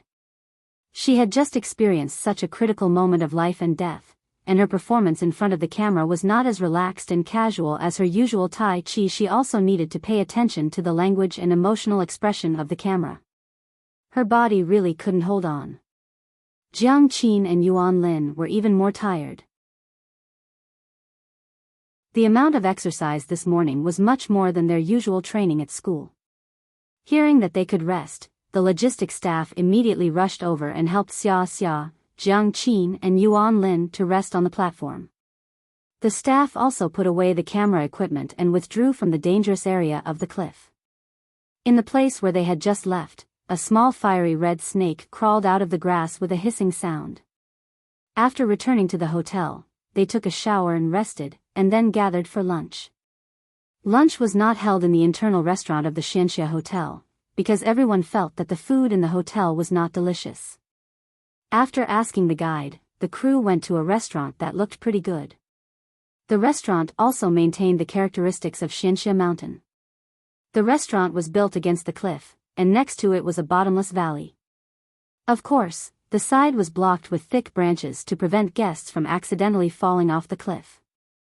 Mountain mushroom chicken, wild vegetable flour fried wild eggs, fresh bamboo shoots fried with twice-cooked pork, white radish stew, with a lot of chili and spices. It was full of aroma and spiciness, and everyone was sweating profusely. Song Gu raised the cup of farm-brewed sour plum wine and said loudly, "The food is so delicious that I haven't had time to say until now. Everyone has worked hard today. Come, let's have a toast." Everyone raised their cups at the same time and drank the sour plum wine in one gulp. Fang Yen liked the taste of this kind of sour plum wine very much, and he could taste it. This plum wine added several herbs from the mountains, which had the effect of promoting blood circulation and removing blood stasis, strengthening the kidneys and health care, and was very effective for subhealthy people. Fang Yen was going to buy more from the boss when he left, and bring it back for his grandparents. Lu Chaoga's aunt could also take some, and that woman's physical condition was even more worrying. If she also went, Lu Chaoga would be alone in this world without a relative. Even Xia Xia, Jiang Qin, and Yuan Lin drank it all in one gulp, and did not act perfunctorily. At this moment, Fang Yen suddenly heard a slight noise in the grass behind him. He listened attentively, and a red line came to the back of his neck. It was as fast as a meteor, incredibly fast. Before anyone noticed anything wrong, Fang Yen turned 90 degrees like lightning. He picked up the red line with his chopsticks. A surprising scene appeared. The red line felt danger, and actually changed direction to escape sideways. How could Fang Yen let him escape? His body suddenly jumped out, and he and the chair flew together to the red line. Crack! His chopsticks picked up a small, fiery red snake. After looking at the red line on the snake's body carefully, Fang Yen was so happy that his face almost changed shape. He raised his chopsticks and was about to put the snake into the sizzling soup pot, saying, "I'll give you a big tonic dish."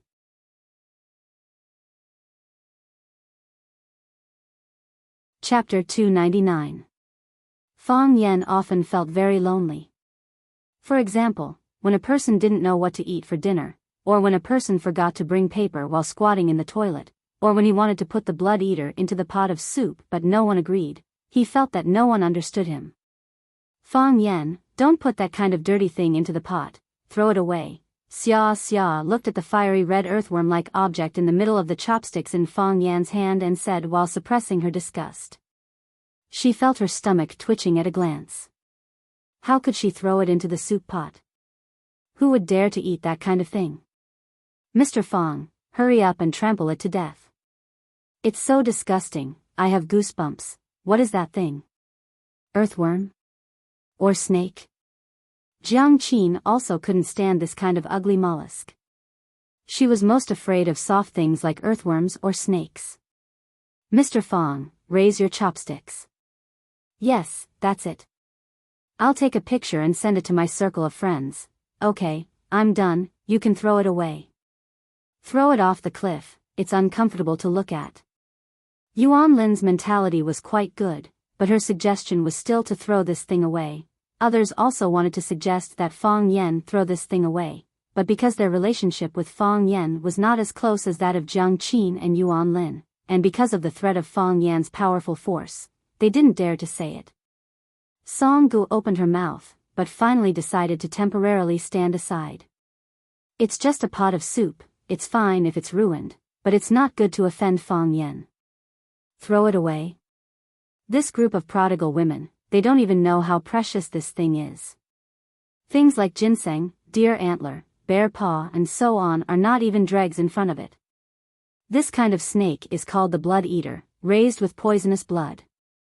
Every time it sheds its skin, a cycle will occur. There are already 2 white lines on its body, and one has already appeared, which means that it is about to have 3 cycles. After 100 revolutions, the snake could transform into a flood dragon. The flood dragon experienced thousands of tribulations, ascended to become a dragon, and controlled a region of rainwater. Of course, this was just a myth. However, most myths and legends actually had their origins. It was rare to see a vampire who was about to undergo his 3rd transition. After it completed its 3rd revolution, who knew what kind of existence it would become? Moreover, as a venomous snake that grew up on poisonous blood, its entire body was filled with poison. If the snake's venom was removed, its flesh would be unbelievably delicious. Fang Yen had eaten pufferfish before, and the taste of that thing couldn't be compared to this vampire. Of course, Fang Yen hadn't eaten a vampire yet. Because vampires were venomous snakes raised by humans, they were treated like precious treasures. Who would be willing to use one to make snake soup? Fang Yen gently sighed and said, since no one is willing to share it, then I will enjoy it alone. You can't say that I'm eating it alone. Fang Yen turned to the owner of the restaurant who had rushed over after hearing the news and said, prepare a glass bottle for me. The kind you use to make wine. All right. Our restaurant makes our own plum wine. Sometimes, when customers like it, they will ask us for a few bottles to bring back to show filial piety to their elders. So our restaurant specially prepared a lot of glass bottles that can hold up to half a caddy. I will prepare them for you right now. The owner said. Master Fang, you want to use it to make wine? Song Gu asked curiously. Yes. Fang Yen said.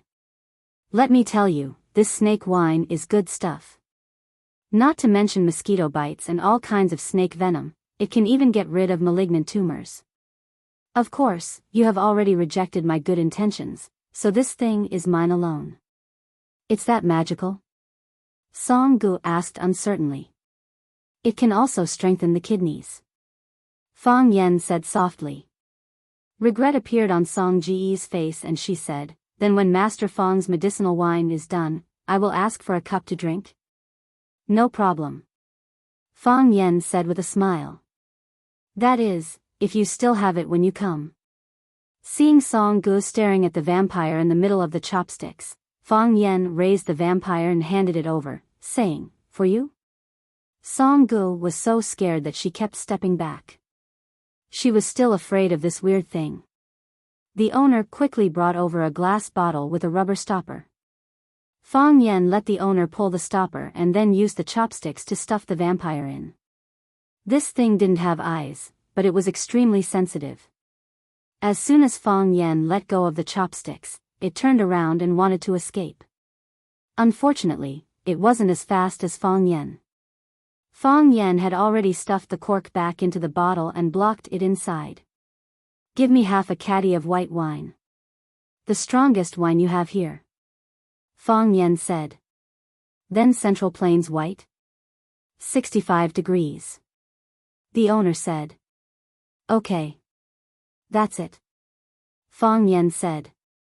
So, Fang Yen poured a bottle of Central Plains white with 65 degrees into the glass bottle. As soon as the white wine was poured in, the vampire desperately struggled and dodged in the bottle. Obviously, it liked fresh blood, not this stimulating alcohol. Fang Yen closed the bottle and let it roll around inside. Bang bang bang, his strength was so great that the glass bottles were banging noisily from his slaps. Moreover, when Fang Yen deliberately put the bottle on the table to observe, the bottle kept shaking on the wooden table, as if it could fall or fly away at any time. Screech, screech, screech, the sound coming from its mouth became louder and louder, and then quieter. After 10 minutes, it finally stopped moving. Is it dead? Yuan Lin asked curiously. The little girl was very interested in new things, and she was the only one who ran behind Fang Yen to watch. Because she was lazy, she even put her chin on Fang Yen's shoulder. It's pretending to be dead, Fang Yen said. If we don't soak it for 7 days and 7 nights and open the bottle, it might escape.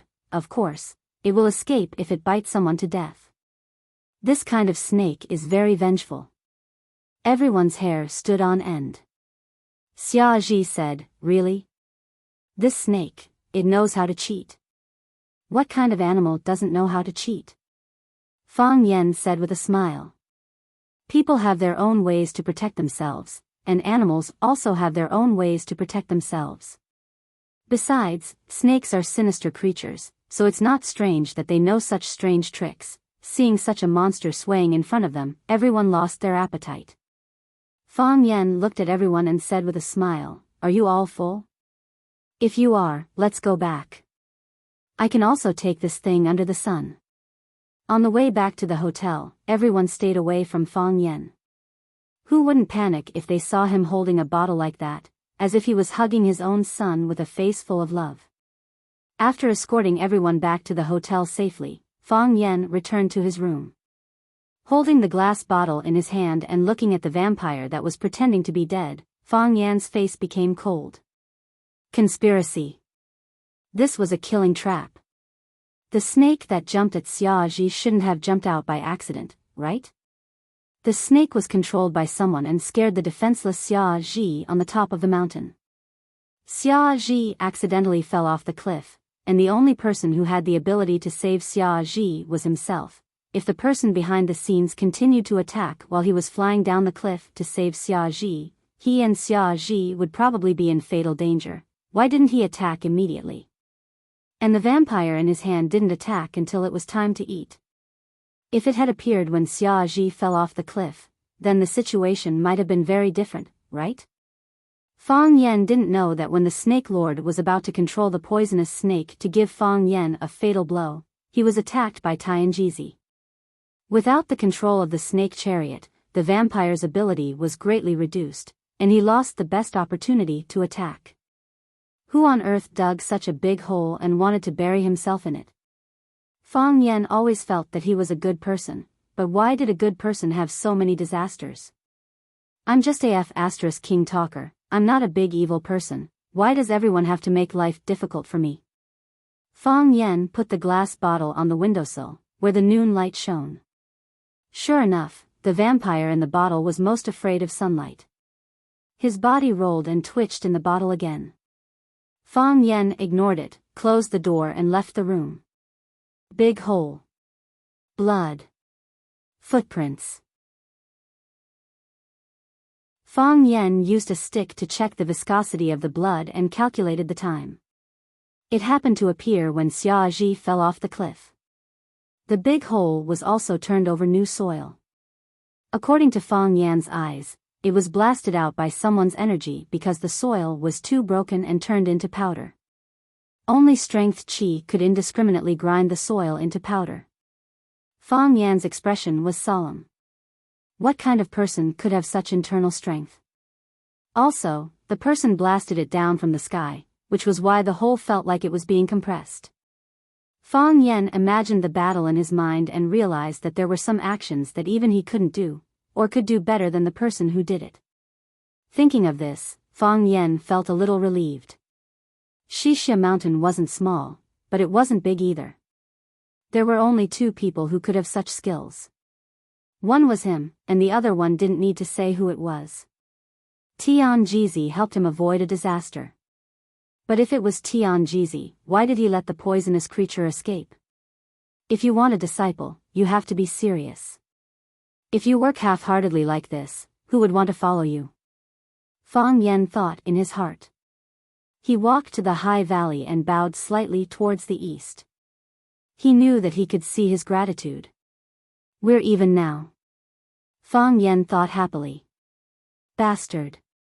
At a stream at the foot of the mountain, a middle-aged Taoist saw Fang Yen like a black dot and gritted his teeth. Bowing is considered repaying a debt of gratitude? How can there be such a good thing? Just you wait, you and I are fated. Don't think of escaping from my palm.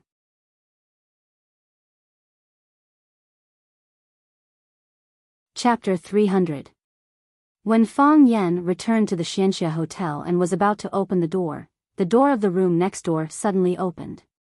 Xia Ji, wearing a set of white casual clothes, stood at the door, poked his head out and said, I made a pot of pu'er tea.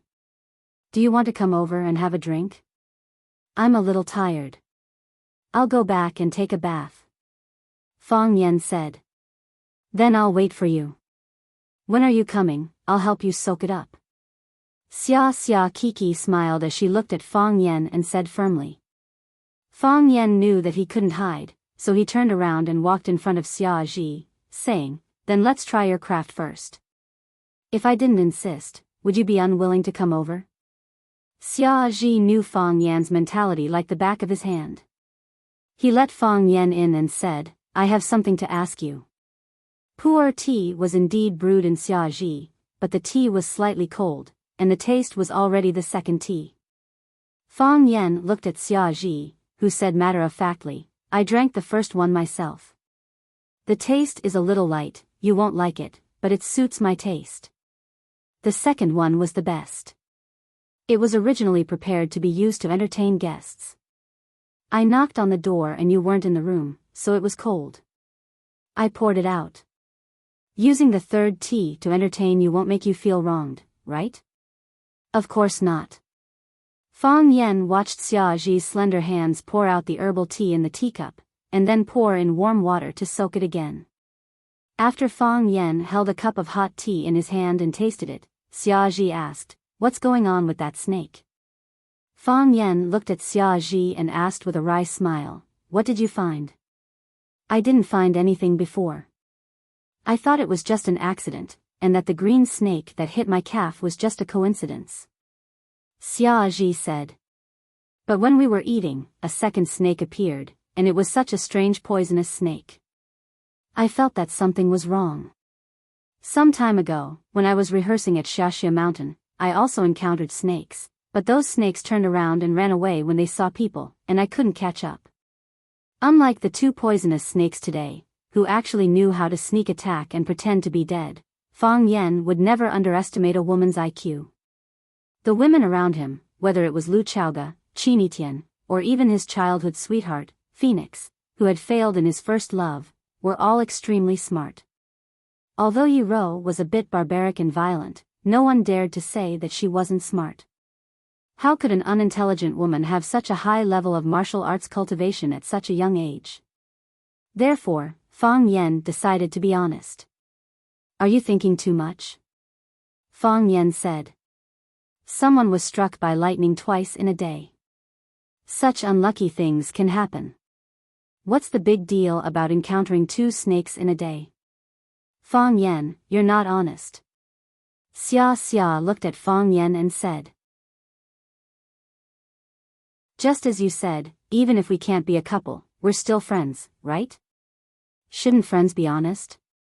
Haven't you heard of white lies?" Fang Yen asked helplessly. Smart women should abide by the rule of silence at the right time, which Xia didn't do well. Xia's expression became serious and said, "Are you worried that they will kill me?" "Xia, I don't know where you come from, but I know that you know Lanshan Valley, and you seem to have a good relationship with them. I can also see the fear of you in the eyes of Song Gu and the others. I know that you have an extraordinary background, and that you can smash a big hole in the floor if you throw out your father's name or your father's father's name. However, there is such a group of people in this world, and the power of the city has no restraints on them. If you want to know, I can tell you everything. If you want to be lazy, we can talk about other topics." "Fang Yen, you underestimate me." Xia looked at Fang Yen sternly and said, "Just as you said, because my family is still passable, my father or my father's father is also somewhat famous, so I have been exposed to a wide range of things since I was young, strange. I have heard a lot of anecdotes and seen a lot of hidden experts. I know that there is a group of people in this world who are not bound by the secular world or even the law. They can't ignore the law, and they are bold and reckless. They don't care about fame and fortune, and they don't even care about life and death. They are scary, but this is not a reason for me to escape. I don't care who they are, and I don't care what they might do to me in the future. Just because they almost made me fall off the cliff and die, he owes me an explanation, owes my parents an explanation, and owes my Xia family an explanation. Fang Yen, they owe me an explanation." Xia said with a voice like a knife. Slash after slash, the air and the atmosphere were broken into pieces, no longer complete and harmonious. Which child of an aristocratic family doesn't have a little arrogance? Some people show their arrogance on their faces, so they become the idiots that everyone crushes. Some people hide their arrogance in their hearts, so many people praise them for not putting on airs. Xia belongs to the kind of people who put their arrogance in their hearts. She put her arrogance in her heart, but it didn't mean that she was willing to be bullied. Before she understood what happened, she just thought that it was an accident. She put all her gratitude on Fang Yen. However, when she realized that it was a blatant murder, she was furious. Her feelings were divided into two, one was gratitude to Fang Yen, and the other was hatred for the murderer. No one can take away her life at will. Although for the killer, she was just a chess piece that others wanted to deal with Fang Yan. Fang Yan understood what she was thinking. He sighed softly and said, "His name is Snake Lord, and he comes from Xiangxi. If you want revenge, now is the right time. He is injured." Xia Xia pursed her lips and smiled, saying, "You hurt him?" "Not me. It's someone else." Xia Xia thought for a moment and said, "It seems that it's the Jinren who wants to accept you as a disciple. It's really not a lucky thing for a woman to be too smart." Fang Yan said with emotion again. A senior said that a woman with great wisdom like a demon will either become a mistress or a nun. "I know who the senior you are talking about is." Xia Xia giggled and said. Fang Yan asked with a smile, "Who do you think it is?" "The Shin family's fairy, soars into the sky to pick the clouds." Have you heard of this sentence? The smile on Fang Yan's face slowly froze, turning into an exquisite-looking genuine leather mask. There is no banquet in the world that never ends. This sentence is very tacky, because such cases happen every day. Xia Xia brought Jiang Qin and Yuan Lin back to shoot a music video. After 2 days of hard work, one day was used to shoot the video, and the other day was used to shoot some special scenes. The preliminary work was basically over. The post-editing and production had nothing to do with Fang Yan, and it would not be done in Hua City. There was an exclusive production company in Beijing in the summer. Of course, Fang Yan also made a request to Xia Xia. After the video was cut, he had to review it. If it did not meet his aesthetic standards, he had the right to ban the video. Everyone was well aware of what Fang Yan's aesthetic standards were. He was busy with work in the summer, so he flew to Xiangtan to participate in a charity song. Jiang Qin and Yuan Lin were supposed to go back to Beijing with the group, but the two girls were reluctant to leave. Jiang Qin asked for a leave of absence from Xia Xia, hoping to stay at home with his parents for a day. Xia Xia was kind, so he naturally agreed. Thus, Jiang Qin, who had obtained Xia Xia's permission, secretly ran to Fang Yan and asked Fang Yan to agree to one of her requests. "What request?" Fang Yan asked. "Go shopping with me," Jiang Qin said. Fang Yan had a headache and said, "We are an adult and a child. If we walk together, someone will definitely scold me for eating young grass. Why don't you find someone else? Isn't Yuan Lin fine? Ask her to go shopping with you, okay? When we were in Beijing, the two of us would go shopping almost every day. Who wants her to accompany me? I want you to accompany me. Can you accompany me? Mr. Fang, please, give me a reason." Fang Yan was unmoved. "I want to buy a gift for my dad. You can help me with it," Jiang Qin said. "Where did you get the money?" "Stupid teacher. Didn't Yuan Lin and I participate in Sister Xia Xia's MV? We both have to get paid," Jiang Qin said proudly. "I used to spend my parents' money. This is the first time I have earned money myself. So, the first thing I want to do when I get the money is to buy a gift for my parents." Seeing the girl's innocent and sincere smile, Fang Yan's heart was moved. He smiled and said, "I don't know how many people want to shoot a music video for Xia Tian. She not only brought the two of you in, but also paid you. Just because of your filial piety, I promise you. However, I know you only have 1 day off. So, you have to stay at home with your parents all day tomorrow. Tomorrow night, I will go shopping with you. If you accept my conditions, I will agree to your request." Jiang Qin stretched out his finger and said happily, "Come, let's pinky swear." "Pinky swear.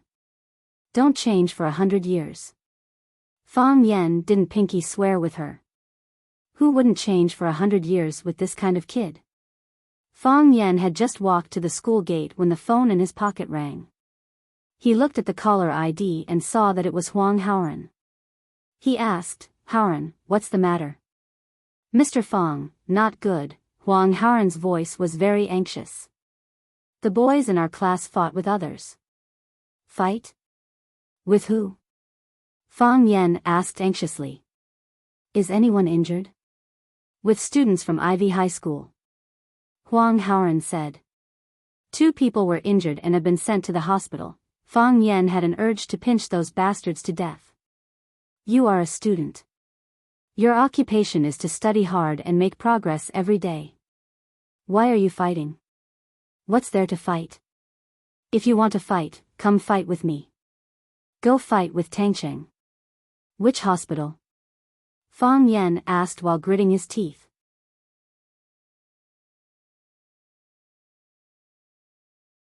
Chapter 301. As soon as Fang Yen hung up the phone, someone shouted in his ear, Mr. Fang, what are you doing?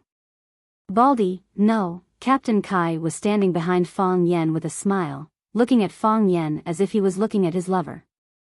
Fang Yen quickly took 2 steps back and said, Captain Kai, what's up? Don't call me Captain Kai, just call me Baldy. It's friendly, Baldy said generously.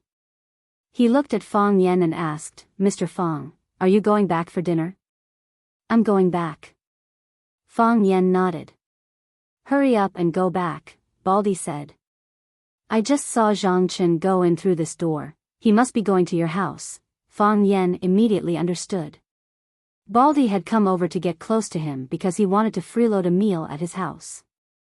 Although Zhang Chen had successfully become Fang Yan's disciple, he still came to Fang Yan, Fang Yingying, and Fang Haohan from time to time to make a meal to improve their lives.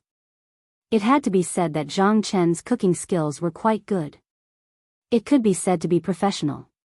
Baldy became a frequent guest after spending 2 free meals at Fang Yan's house. Many times he came uninvited. Fang Yan looked at Baldy with a bitter smile and said, You should go home for dinner. I just received a call, something happened to the students. Something happened? Baldy was a school security guard, so he was quite sensitive to the safety of students. What happened? A few students from my class fought with students from Evergreen High School. 2 others were injured and hospitalized, Fang Yen explained as he walked quickly to the side of the road, ready to hail a taxi. I have to go to the hospital. Baldy grabbed Fang Yen and said, Don't wait. It's rush hour now. You might not be able to hail a cab even if you wait for 2 hours. Let's go, I'll drive you. Fang Yen was shocked and said, Baldy, you bought a car? I bought it a long time ago, Baldy said arrogantly as he ran to the school gate. Fang Yen sighed in his heart. He thought to himself that the job of a school security guard was very lucrative. He could buy a car even without a rank. This is the car you bought? Fang Yen roared angrily. That's right. Baldy drove the car on the road, rampaging through the traffic and the sea of people like a fish diving into the sea, like a bird diving into the forest. Fang Yen thought that he might as well strangle the Baldy to death. In any case, when he saw those bastards fighting later, he would strangle a few of them to death. Killing one was killing a group was also killing.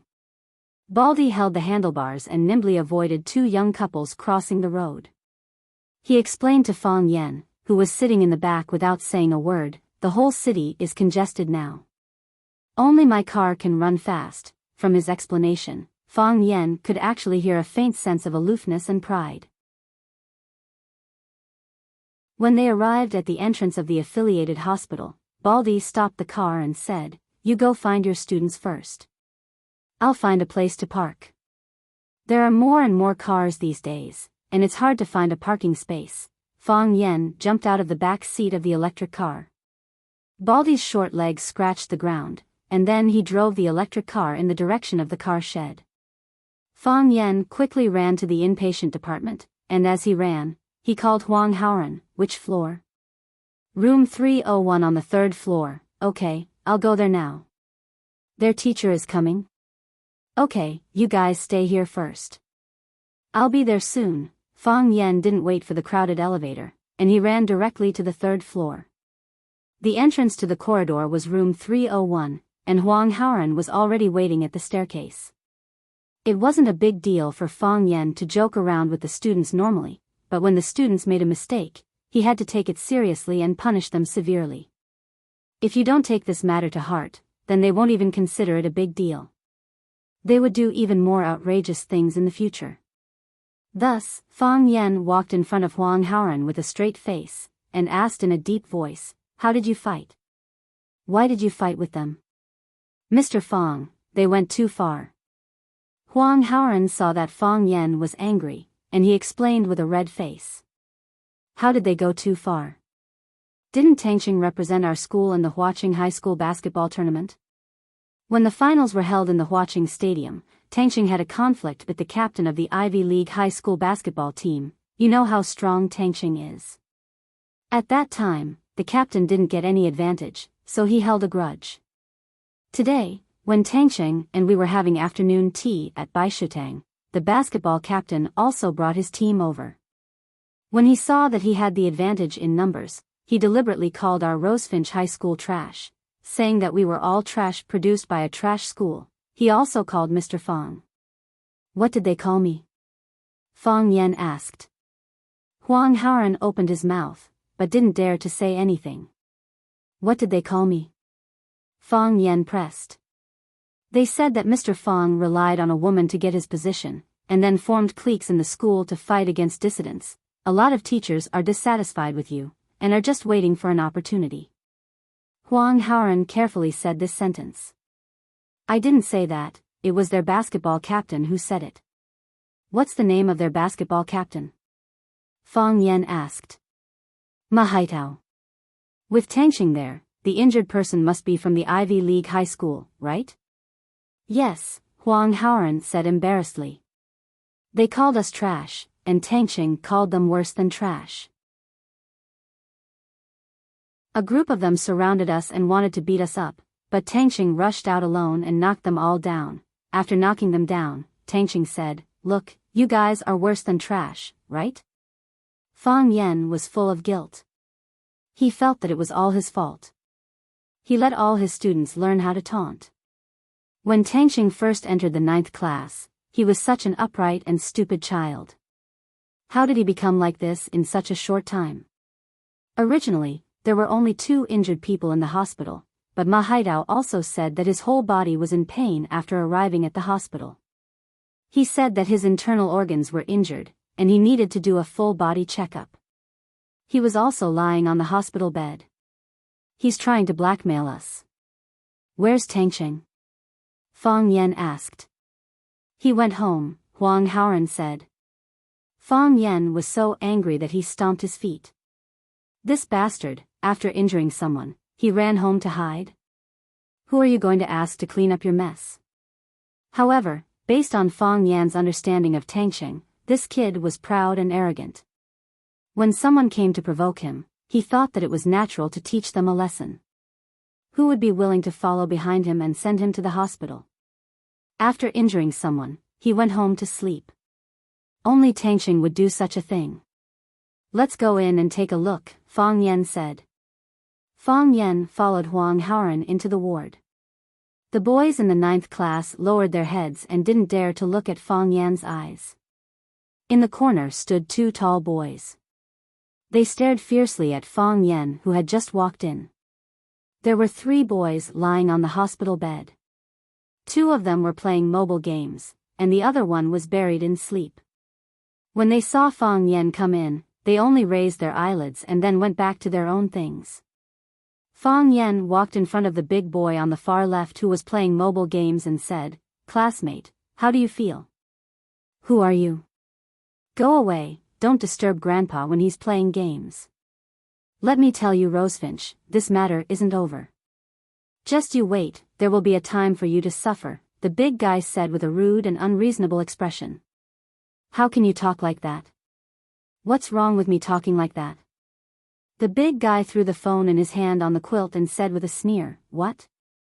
Do you want to fight?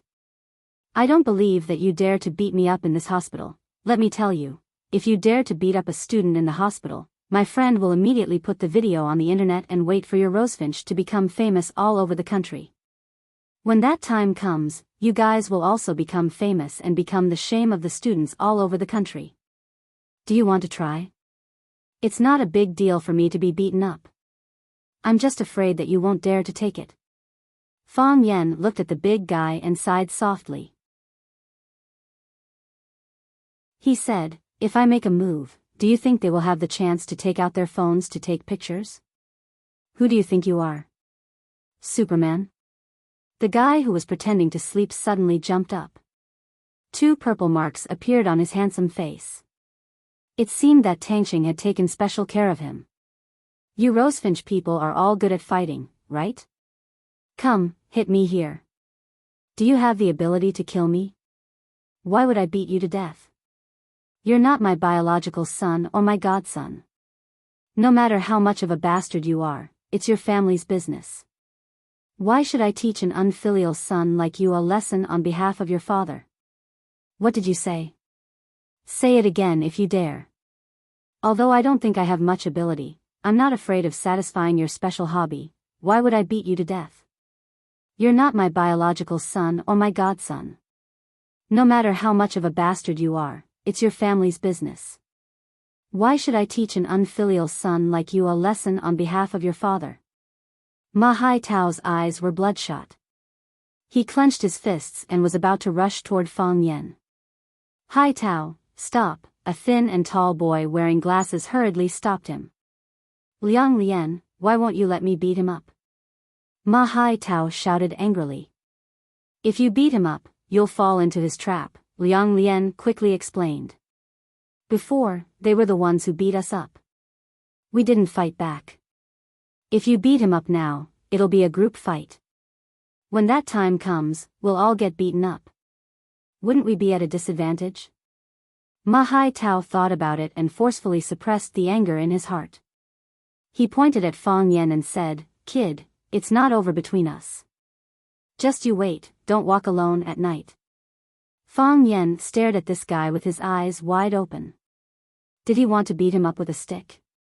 Huang Haoran, Gao Lei, and a few other boys from Class 9 also looked at Ma Hai Tao in surprise. Was this guy crazy? How dare he pick on Mr. Fang? What should they say? Welcome?